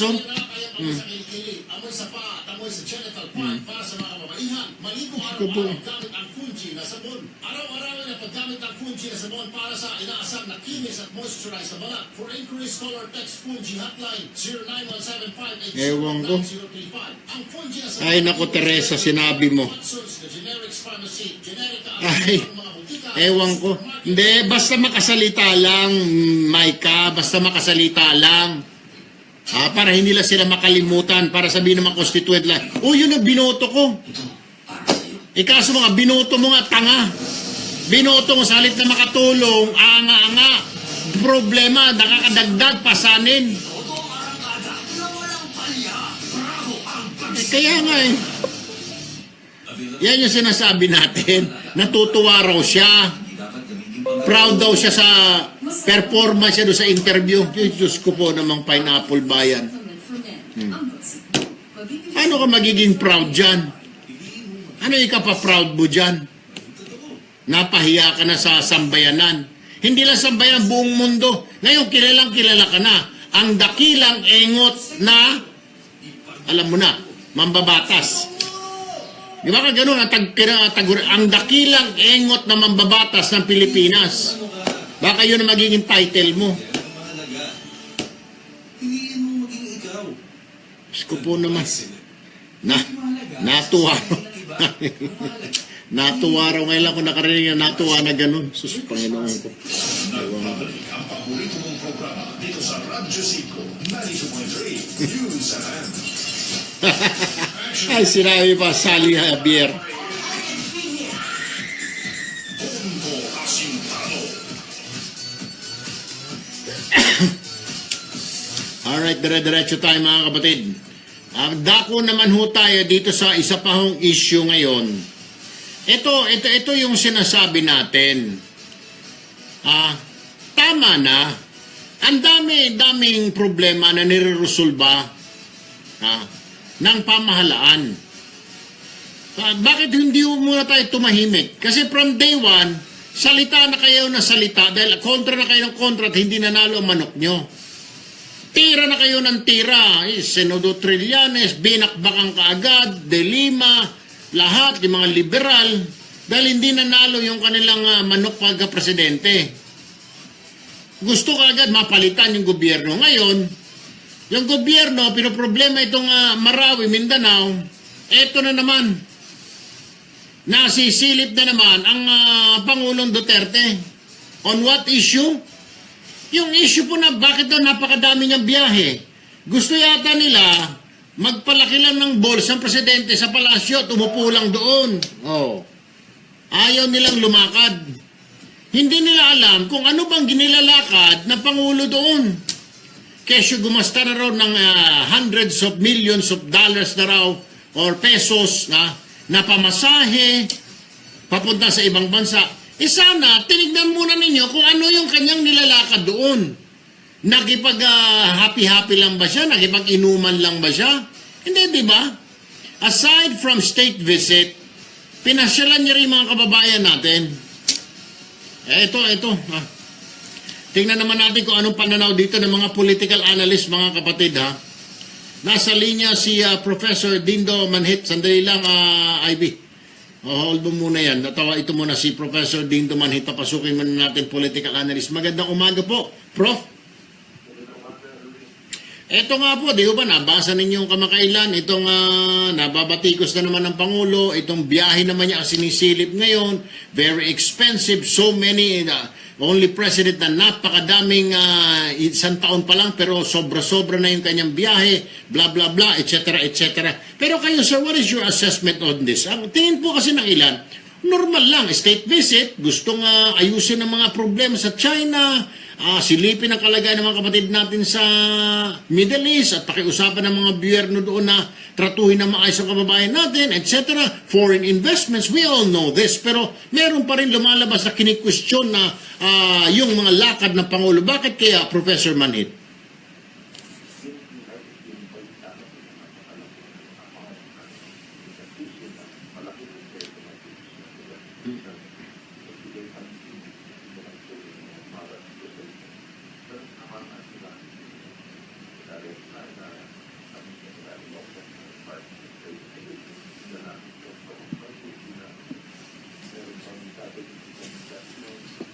Invest for better trade with these countries. No?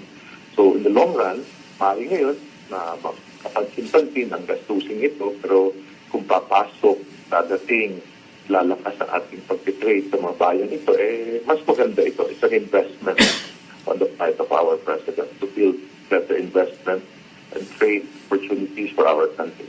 Ang sinasabi po kasi, sir, 300 million pesos daw, mukhang may scorer. May mga nag-i-score ngayon, magkano ba ginasta sa biyahe nito? Totaling na raw po sa 300 million. Sagot naman ng Malacanang, okay lang 300 million, pero we are bringing in $35 billion compared to 300 million expenses. Well, we really have to spend money if we want to go somewhere and move forward. We have to spend. Hindi naman pwedeng dole out lang, abutin natin ang ating palad. That's what some people are saying naman, Professor. Kaya magandang siguraduhin ng mga member ng kabinete, nandiyan ang ating foreign affairs, nandiyan ang ating trading industry, nandiyan ang ating economic team, na itong mga biyaheng ito will result of that benefit, trade and investment in our country. Then, yung mga bumabatikos na yan ay matatahimik. So, kailangan ipakita natin na napakaganda nito mga biyahe ito ng ating... Sir?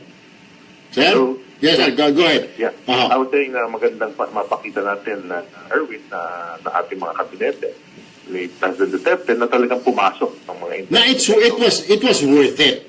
Yes, ang trade ay lumalakas dahil sa mga biyaheng ito. At yan, tatahimik yung mga bumabatikos na yan. Alright. At the end of the day, performance is the best. Okay. Depende sa mga bumabati. Alright, isa pa ho sir, na nababatikos din, itong napakaraming raw siya lang daw yung administrasyon, napakaraming mga appointees na mga retired generals and military generals and PNP generals. Eh, ang tingin naman po, sagot naman ng Malacanang, magpe-perform naman yan and may tiwala ang Pangulo. Besides, this is the prerogative of the President. Di po ba kung yung dating administrasyon, kabarilan, kaibigan, kaklase, ang mga pinagpipili, ito naman, hindi niya mga kaklase, mga kamag-anak, kainuman, kundi mga dating mga miyembro ng AFP, PNP na may tiwala siya, Professor. Alam nating ito mga na-appoint, no?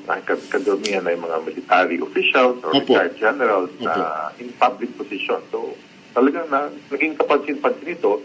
Patama ka nga, Erwin, at the end of the day, if they will perform, if they will be made accountable, then it's a worthy appointment by the President. They all serve at the pleasure of the President, and they serve to ensure that the President's agenda will be executed and implemented. So yan doon natin siya dapat tignan. No? Of course, kagulat-gulat kasi sa iba na these are purely civilian matters and some of them are not even expertise of these retired generals, but they're being appointed. So at the end of the day, it's their performance that will matter. Alright. Professor Dindo Manhit, the political analyst, maraming salamat po sir. Magandang umaga po. Salamat, Erwin. Alright mga kapatid, yan po yung sinasabi natin na mga issues ngayon na pinupukol. Natapos na yung mga Oplan Tukhang, yung mga bastos ng bunganga ng Pangulo, talagang hindi na talaga nila maayos yan. Dito naman sinisilip yung kanya mga biyahe. Oy, good morning muna. Roy Escobar, good morning to you from Vallejo, California. Good morning. Good morning at advance magpapakasal na pala ito si Roy Escobar. Roy Escobar, Vallejo, California. Good morning, sir. I'll see you. Anyway, diretso ho tayo. Ito na nga po yung pinupunto natin kanina pa ho, mga kapatid. Ano po? What I was saying na ay ito hong ewan ko ba mga kapatid,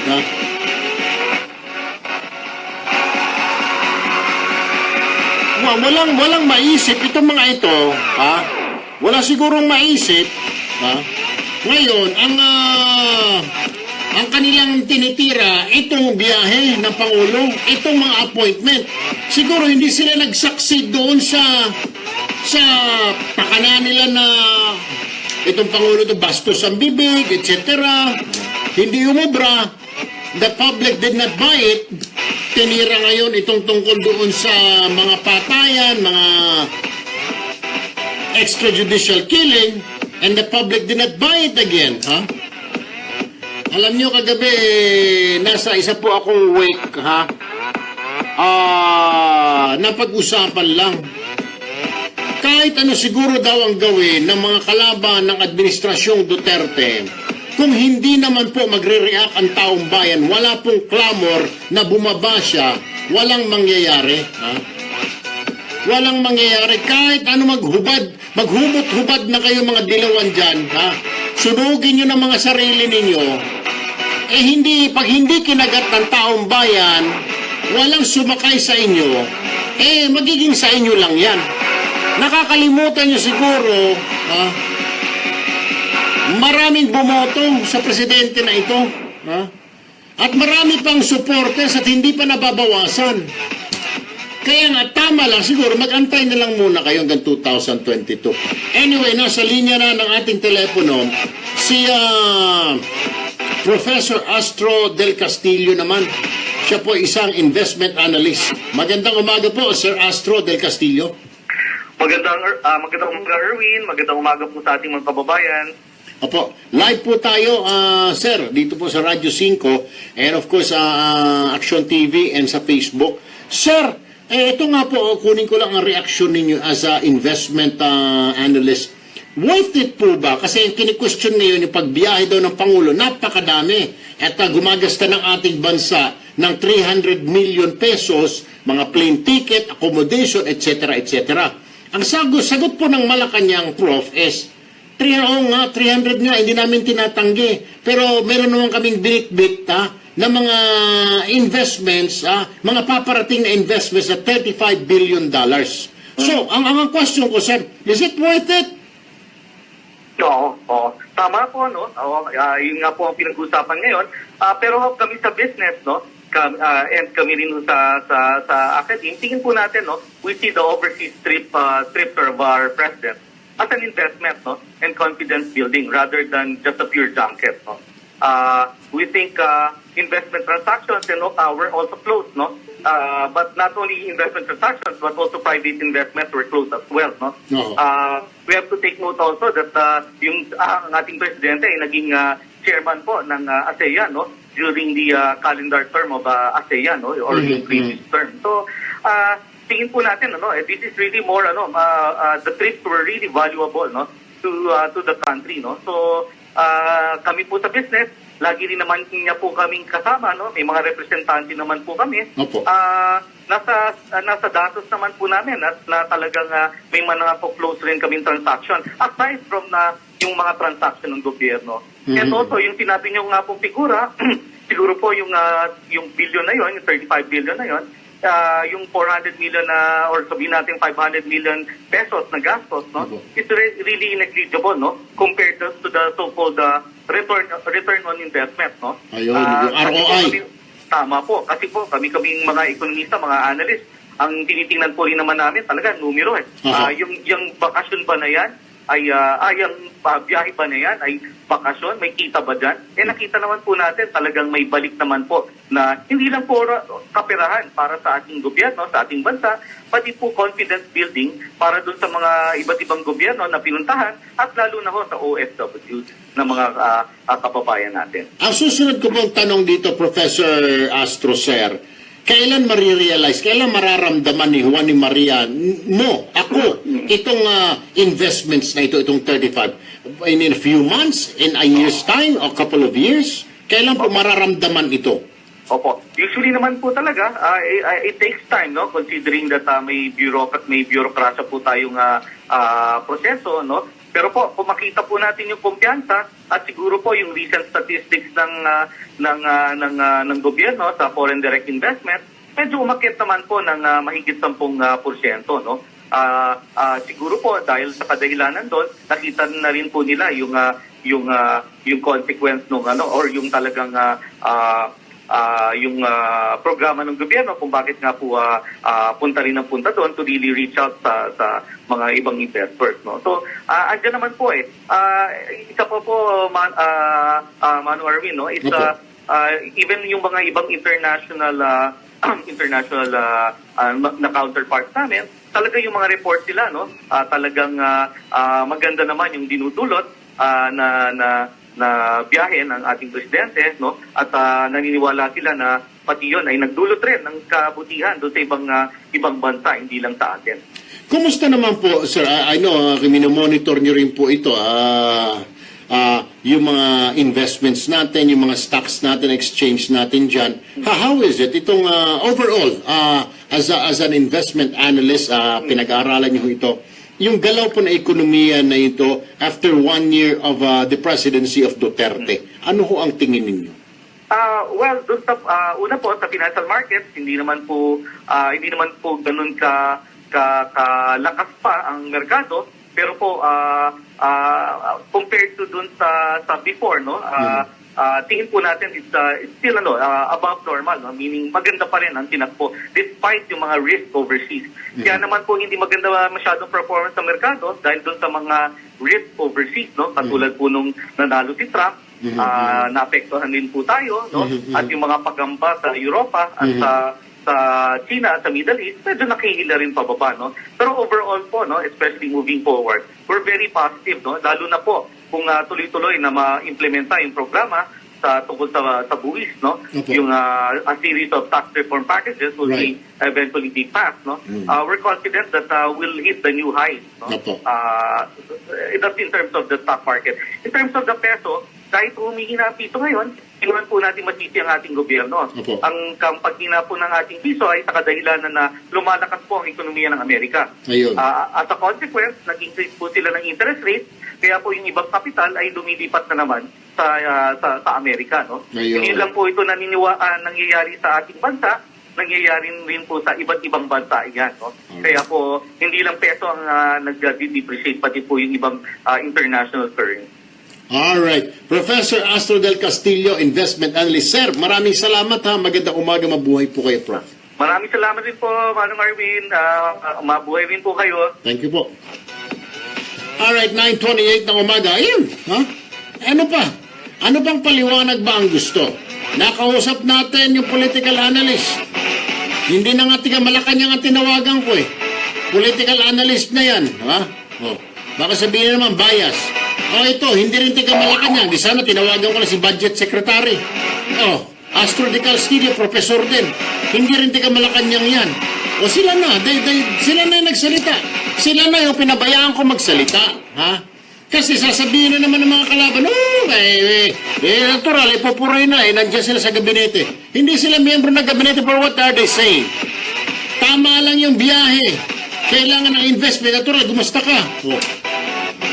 Appointment, tignan muna natin. Wala pa nga, Jesus Maria Josep, uupakan na. Ngayon, pag may problema, dito tayo umupak. Ewan ko ba? Talagang ayaw lang ho talaga matigil dito sa ating bayan. Sa ating bayan lang yan. 9:29. Break ho muna tayo sa ating pagbabalik. Teka muna, nandito na pala yung ating suki. Naku, ito. Teka muna mga kapatid, kahapon, tinabla niya. Alain mo, tinabla lang naman niya yung gusto ng maote.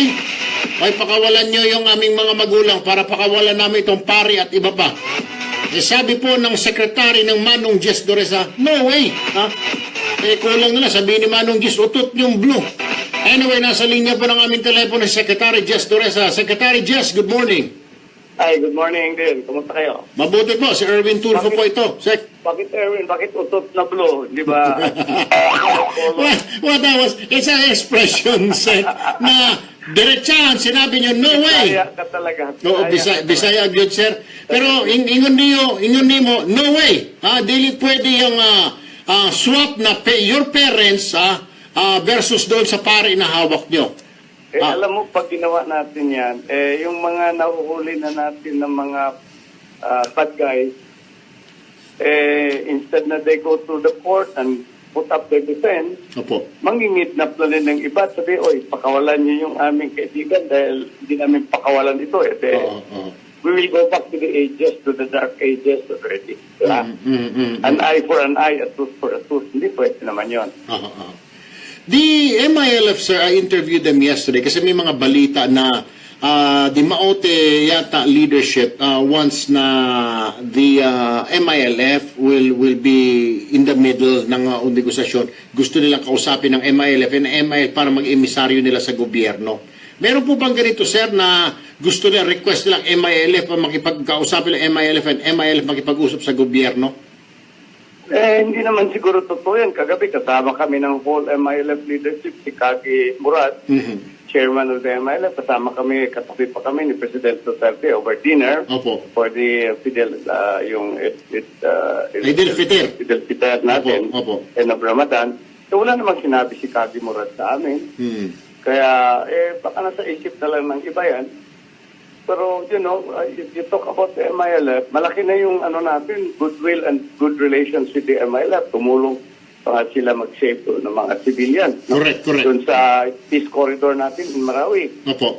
Oo, pero kung gagamitin sila ng maote sa plano nila, alam naman natin, hindi naman papayag ang MILF yan. No, sir, pero para umatras daw sila, gusto nila ang MILF ang kausapin nila. Hindi naman sila pwedeng paatrasin Papayagan pa ba natin sila yung ginawa Marawi at hindi lang sundalo ang nila, pati civilians. So it's surrender or die. Hindi naman. We want them to live alive. So, wag naman die. Mas maganda, sabi ni Presidente, I want peace for the living, Ay. not peace for the dead. Ay, ang linya niya. cambio na kami ni Presidente. Ako, gusto ko ba makita mamatay ang mga buang na mga tuhanan na kanasek? Mag-Presidente ka na lang. Easy, Sec, easy. Secretary Jess Doresa, Peace Process Advisor. Dagang salamat, sir. Maayong buntag. Ayo dia. Thank you, sir. Salamat. Thank you. Easy. Ngayon pa lang nga, hindi pa tayo na tumatakbo, nababanata na tayo. Ha? Ginagawa na tayong pulutan. Tinitira-tira tayo. Sus Mario, lalo na pa siguro pag tumakbo tayo. Diyos ko po, Panginoon ko. Hindi ko na maisip. 9:33 ng umaga. Ay, happy viewing, Aisley Mendoza at Alec Lopez. And advance, happy birthday doon po sa Kambal, si Ann and Maria Tulfo, dyan po sa Santa Rosa, Laguna. Happy birthday, guys. And sa ating pagbabalik, tulungan po natin itong si hurting wife. Nako, ito po ang kanyang problema. As in talagang pambansang babaero po yung kanyang mister. Mantakin mo, nangupahan pa ng bahay para doon niya dalhin yung kanyang mga kalukadidang. Pati yung kumare niya, ha? Yung mare, halika dito sa tabi ko, mare. Ginanon? Diyos ko po, sa ating pagbabalik po yan, diyan lamang ho kayo.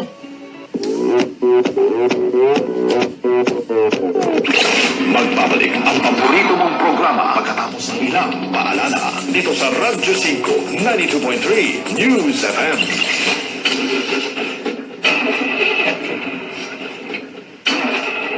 Tol, ganito ka ba? Bigo na naman. Thank you, Fahad Samad Rascal. Destiny Miles. Bravo! Rosario. For men. Masarap ang buhay. Easy, Rosa. Para may pinaparinggan ka. Jerome R. Bahar. Ang paalala, ang Bravo ay hindi gamot at Wala, Macboni. Wala sa bukabularyo. Masarap ang Christopher buhay. Sagong, Bravo ang Kaji. na walang palya. Bravo Food Supplement for Men. Easy, Ang Kaji. Hindi natin pwede sabihin sa Arian, pambansang Junjun. Magbibitiw, magbabalik agad. Thank you, ang Lay paborito Salvador, mong programa Arlene. pagkatapos ng aksyon, news update. Mula sa Kaluka Radyo 5, Didang. At Kaluka Dida. 92.3 News Kaluka FM. Didang. Radyo 5, 92.3 News FM. Balita, aksyon. Easy, easy. Huwag naman di pwedeng basahin yung ganun. Easy, Narito ang balitang hatid ng Radyo 5. Exactly. Pag tumakbo ako, humabol kayo. Sa San Jose del Monte, Bulacan, Ano na naman yung Mari kinain ni Junjun? Ano na naman yan? Si Estrella Carlos, habang 32 naman ang tinamo ng ina niyang si Oro. Maote! Hindi mautin din. Suspect ang 3 anak ng biktima. 14 na saksakang nakuha ng panganay na anak ng biktima. 19 naman sa pangalawang anak, habang 5 saksak ang tinamo ng kanyang bunso na 1 taong gulang lamang. Wala namang nawawalang gamit sa bahay ng biktima pero hindi pa rin isinasantabi ng otoridad ang motibo ng pagnanakaw. Thank you, Angela Morales from Arizona. Estrella at Aurora bago Eva Pat. Natagpuan kasi ang labi ng 2 Miles Masangkay. na pang-ibaba. Easy dolls, easy dolls doyo. Anak sa Cagayan habang ibibiyahe naman sa Mindoro ang labi ng kanilang lolang si Aurora. May 2 Basahan. naman at Ay, engineer. pulisya kaugnay sa naturang krimen. Ihanda mo yung mga talata ni Manong Digong, yung tungkol sa tsuktsak at saka Labuan Another. Kailangan madoktrinahan itong lalaki ito, itong asawa ni hurting wife. Ina at 3 anak nito Bigyan ng Bulacan. doktrina ito kagad sa lalong madaling panahon. Philippine Standard Oo, Time, tungkol sa mga 9:36 pambababae. Mahanap ka dyan ng mga bersikulo tungkol sa mga bersikulo tungkol sa mga pambababae. Aksyon. Aksyon. News update. Kati-kati sa balat, dulot ng fungi ang problema mo. May gamot na solusyon na para sa iyo. Fungisol. Uulitin ko ha, Fungisol. Kaya huwag nang magdusa sa makating problema. Jomar Gamer, good morning. Flores Tuye. Nga, kumakalat na Flores Tuye, Kirsten Han. Manyak si Mr. Agri. Karina Kain, takbo ka bes. Easy bes. Arlene, Colgate Pamor, easy. JC Garcia, ano namang hindi mautin yung grupo ng asawa ni hurting wife? Hindi siya, mauti. Kayo talaga. Oo. Chona Abarico, Arlene Diaz,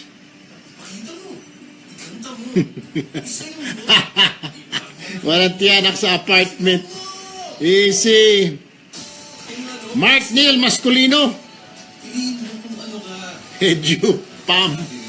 Ewan ko sa inyo mga kalukuhan nyo. Pag tumakbo ka, habol kami. More power. Ay, thank you Stanley sa Hagon. Ingat kayo dyan sa Korea. Kaji. Talata 69. Arlene Diaz. Florenda Bautista. Larry Solaiba. Kanong kulikadidang. Kalukadidang. Kalukadidang. Easy wing, easy. Mababanata na naman tayo. Matitira na naman tayo. Amang, sumaludo ka muna mga kapatid. Ito po yung aking assistant, si General Amang. General Amang.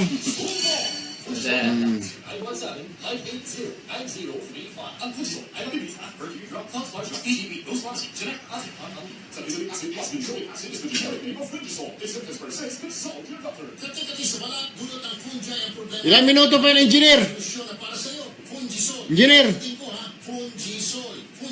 Kaya huwag nang magdusa sa mga ating problema gaya ng eksema, makapding hadhad, mabawang palipunga, kumakalat na ang anak bunin, nasisirang kuko dahil sa nail fungus. Kaya gamot sa fungi ang hanap, Fungisol na solusyon. I repeat, gamot na solusyon, Skin Cure Fungisol. For inquiries, call or text Fungisol ang Fungi Hotline 0917-580-9035.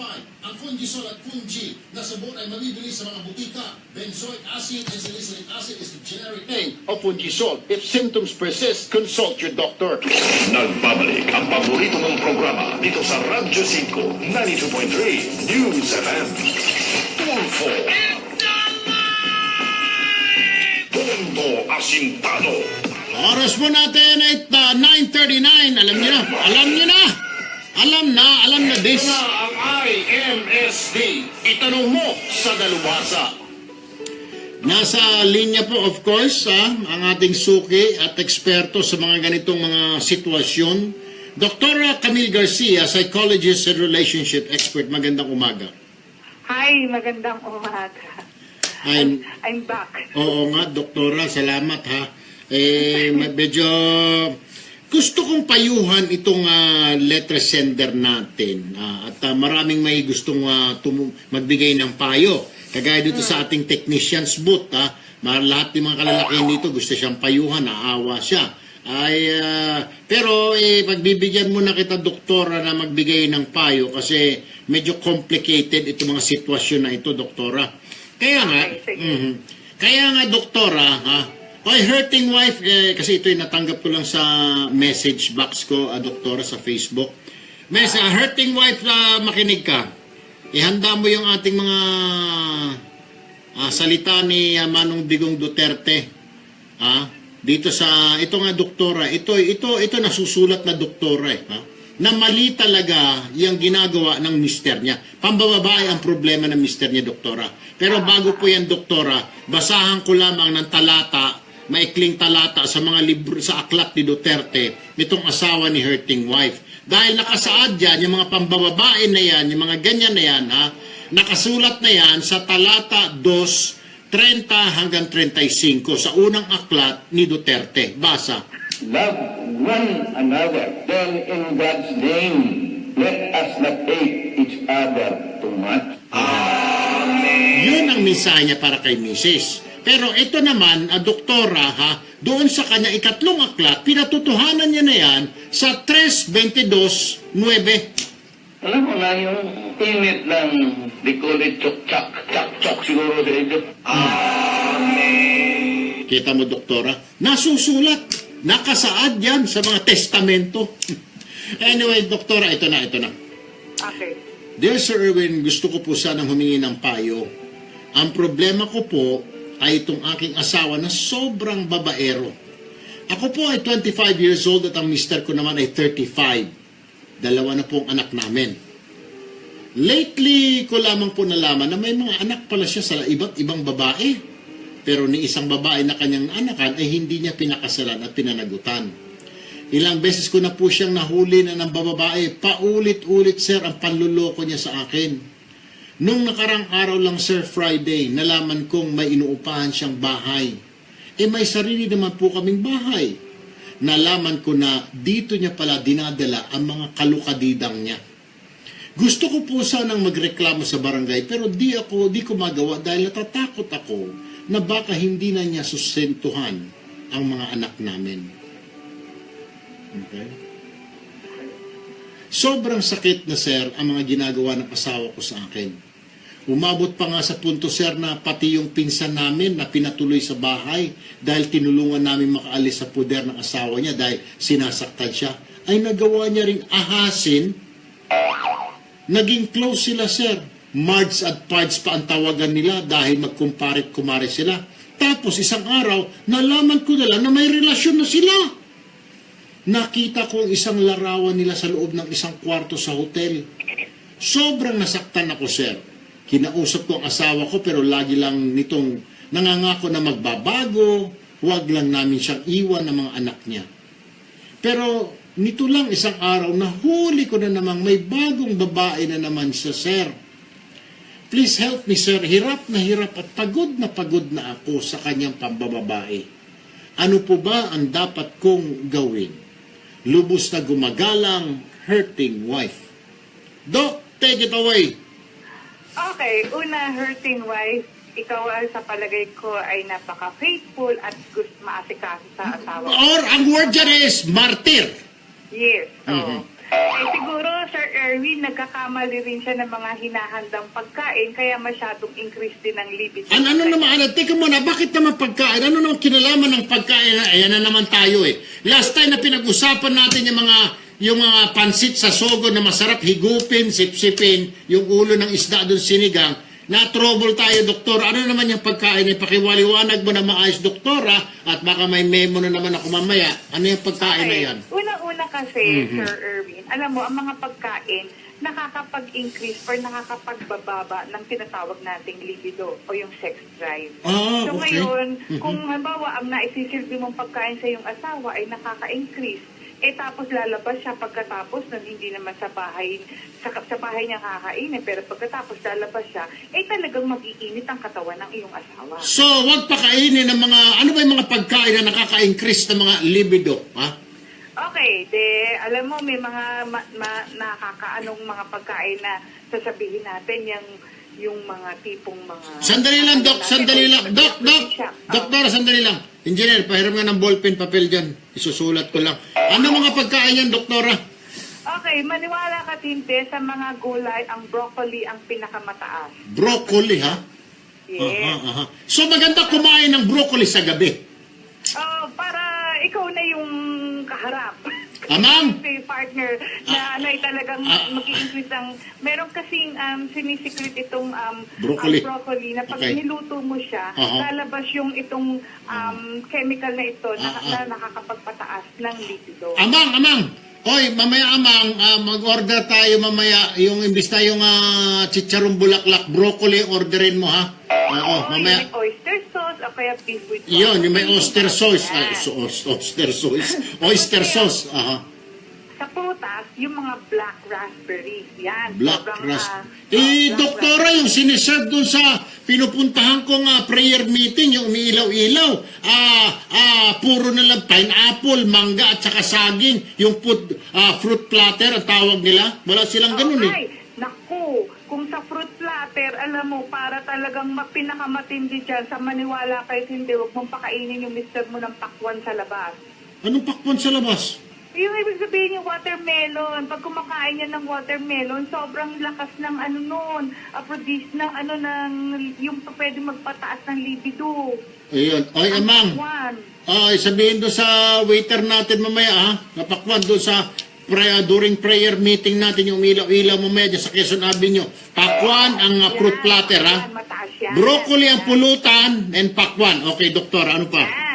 Tapos ngayon, halimbawa may mga pagkain na meron tinatawag na cloves at saka cinnamon. Yan, yung mga cinnamon roll, yung mga hamon na merong amoy na clavo de comer, yung nakikita yung maiitim na nakatutok-tutok. Ano yun? Mga bagong pananalita, clavo de comer. Hindi ba yan Afifaf de la Batiba? Hindi. Yan yung mga yung spices. Spices. Okay, Oo, doktora. pag umano talaga yan sa ano mo, yung parang naamoy yan, ay talagang medyo lalakas ang drive natin. Ganyan. Ayun. Yan yung mga bagay. So, siguro, mas maigi, bago siya umalis ng bahay, pakainin mo ng maraming keso kasi nakakalesen naman yan ng liquido. Teka lang, doktora ha. Robic Monterde, ito nagkukandaw. Bakit daw may prayer meeting sa Sogo? Oy, Robic, ang prayer meeting hindi lang sa simbahan ginagawa. Pwede mong gawin ito basta when 2 or 3 are gathered. Ha?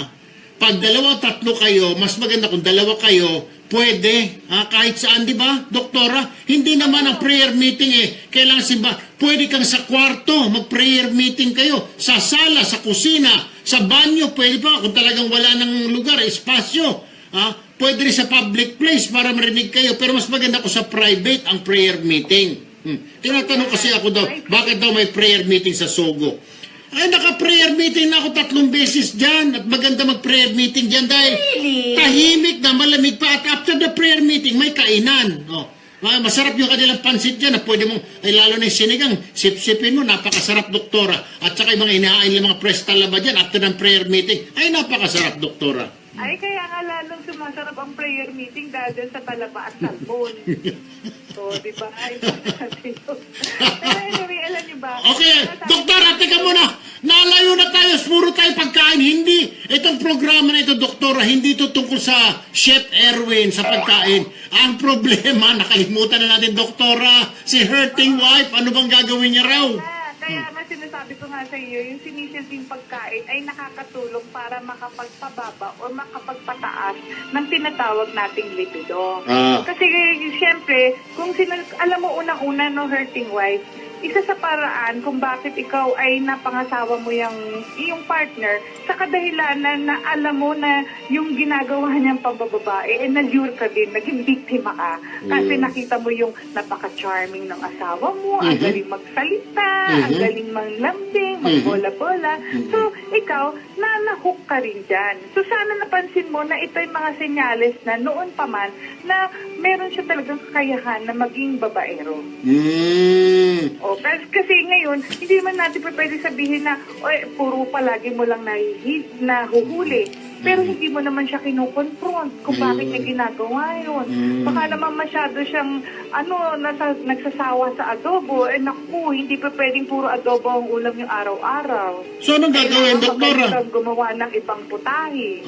Wag laging ihain mo yung mga fresh seafood, mga talaba. Pwede ka rin magluto ng mga mga kare-kare, di ba? May mga mani yun, doktora. Pwede rin yun. Ay, oo, yan. Alam mo, ang mani, talagang napaka-importanting, na ingredient na pwede makapagpalasa at makapagpasarap At saka pwede rin, kuhol. Pwede rin, kapalit ng mga tahong yan. Kuhol is okay, is good also. Pero tandaan nyo kasi tayo, di ba, napakahilig natin na yung taho, na yung soy, alam niya, yung soya, sa babae okay yun kasi meron yung estrogen-like property. Pero pag sa mga kalalakihan, huwag masyado ang pag-inom at yung taho mismo. Dahil kasi estrogen nga makakapagpataas ng estrogen, di ba baba ang testosterone mo? Entonces, wala kang gana. Entonces, para kang nawawala ang parang nagiging yung estrogen ang tataas sa'yo hindi yung testosterone Ang testosterone yung para sa pagiging pagkalalaki di mababa yung pagkalalaki. Oy, Amang, saan ba si Amang? Sinabi ko na sa'yo, Amang, kanina, itong duda ko sa lasang soya itong binigay mo, hindi itong kape, soya milk. Sinabi ni Dok, alika nga, niloko-loko ito si Amang. Binigyan ako ng soya, doktora. Paano ba ito ngayon? Problema tayo nito. Mababa ang testosterone level mo niya. Bumili ka mamaya ng robust, Amang. Okay, 950 to, doktora. So, ang payo natin kay Mrs. Iwan ba o hindi? Ay, hindi naman dapat kinakailangan iwan. Basta maigi mag-usap kayo. Kasi importante ang pag-uusap dyan at kung paano niya i-handle yon. Dahil kasi in the first place, kaya niya nagustuhan nitong asawa niya. Dahil kasi nakita naman niya, responsable. Pero kung ang habol lang niya, yung sinasabi niya na baka yung sustento lang, ibang usapan yun Kasi yun lang ba yung habol mo? sa asawa mo dahil kung mambabae siya, baka mawala yun. Hindi yun eh. Kasi kung talagang asawa mo yan, kaya mong ayusin itong relationship nyo in such a way na mapapabuti siya, mapapaigi yung relasyon nyo, at mas magiging romantiko ang Doktora, sabi ni Ems Villarta, ano ba yung hurting wife Dream Love perfume ka? Ano yun? Ano naman yung Dream Love Ay, perfume? may mga potion kasi na mga nagagamit na parang, alam mo... Or doktora, ito ang advice ko kay Kwan. Nakakaakit. Yung Koreano kong kaibigan, nagbe-bake siya ng mga cake, ng mga korting panty. Hindi kaya bumili ka ng ganon hurting wife. Bumili ka ng panty. Pag uwi ni Mr. sa gabi, yun ang suot mo, panty cake, na may mga flavor, strawberry. May mga scent pa yun, yung may mga amoy, yung mga... Amoy strawberry, lasang strawberry. Parang ang sarap strawberry, yung mga ganon ng mga lasa. Pero ang problema doon, doktor, kasi baka langgamin yung kama. Pag, hindi ba dapat, pag kumain ka sa lamesa, hindi doon sa kama. Kasi lalanggamin Baka kinabukasan, magbukol-bukol na yung alam mo na. Pero alam mo, reminder ko, Sir Erwin, baka nagkakamali yung mga tao na, pakainin mo ng papaya para mawala. Hindi po papaya ang sagot. Sabi ni Robic, doktora, Carino de Torjak sa backdoor na kailangan. Ay. Tandaan nyo ang papaya, okay, Sir Erwin, ang papaya, more of a contraceptive rather than a sex that lessens the libido. It is a contraceptive. Nakakababa ng ng sperm count. Ay, wag yun. Wag yung papaya. Kung gusto mo magkaanak, wag yan. Day, sandali lang, doktor, tawagan ko ba itong nakikinig yung yaya namin. Day, putulin mo na yung papaya sa likod ng bahay. Dala po kasi ng biyenan ko. Putulin mo na yan. Anyway, doktora nako. Marami mga bagay na makakatulong at the same time, mai-improve niya yan. Pero sa akin lang siguro, sir, ano ba meron yung mga babaeng hinahanap nitong kanyang asawa? Be one of the mistress. Baka siguro... Ano yung mga ginagawa ng mga mistress or ano? Hulaan ko, doktora, hulaan ko lang. Ito hula lang naman ito. Palagay ko, yung mga kalukadidang ni Mr. mas bata kay Mrs. Hula lang ito. Isip ko lang. Kahit bata naman, pwede naman na ang performance. Palagay ko, ma-freshness itong mga kalukadidang ni Mr. Freshness. At saka mabango, hindi amoy niluto, hindi amoy sinigang dahil nagluto, amoy pawis. At saka hulaan ko, itong mga kalukadidang ni Mr. baka mga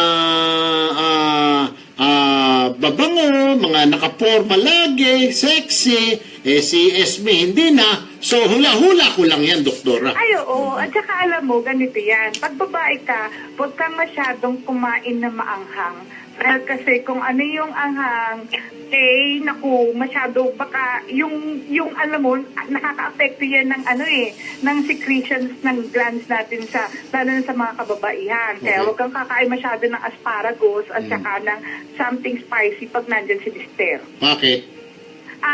Naapektuhan ang amoy. Amoy. At hindi maganda. Ay, Bumili ka, yaya, ng maraming Tabasco sauce. Dr. Camille Garcia, it's nice talking to you, Doktora. Again, maraming salamat for your time with us. For being sport. Meron sila nakuhang tip kasi importante at totoo naman yung mga nasabi ko. Ay, nailista na ni Ivy yung mga sinabi mo, mga broccoli, mga kung ano-ano dyan, Doktora. Ay, maraming salamat. Yung mga nagtatawa ng tawa, yung sinabi kong prayer meeting sa Sogo, nakatatlong prayer meeting na ako dyan, totoo yan, Kumuha ko ng malaking kwarto, 6 kami, oo. Akala doktora, ang prayer meeting sa simbahan lang. Kahit saan, wala naman sinabi ang Diyos na mag-prayer meeting ka, kailangan sa simbahan. Kahit saan ka, basta kayo nagsasama-sama at nagkakaintindihan sa mga salita, di ba, doktora? Oo, totoo naman yun. Ewan ko, dito natatawaran nila. Bakit doon sa Sogo nag-prayer meeting? Napakahalaki ng epekto ng maganda at malamig na lugar para sa pagiging mataimtim. Natural. At saka pag ako dyan, naghahain ka agad ako ng masasarap na mga gusto ko maghain after ng prayer meeting, nag-order ako ng talaba, order ako ng mga hotdog, ng mga chicken, kuhol, sinigang, yung mga masarap yung sinigang. lalagay ka sa sugo, yung ulo, sipsipin mo, masarap yung doktora. Anyway, Doktora Camille Garcia, maraming salamat for your time and for being sport. Thanks, Doc. Okay, welcome. Ay, tawa kayo ng tawa. Tapos na yung oras natin. Finish na tayo. Finish or not finish. Pass your paper na. Dr. Jean Marquez, Dare Clinic, thank you. Dickies USA, thank you. Chancellor Shirts and Slacks, maraming salamat. Sana mga kapatid, nag-enjoy po kayo sa ating programa ngayong umaga. Bukas ulit, kita-kits tayo. Ako po si Erwin Tulfo, nag-iwan sa inyo ng isang magandang umaga, Pilipinas. I love you guys.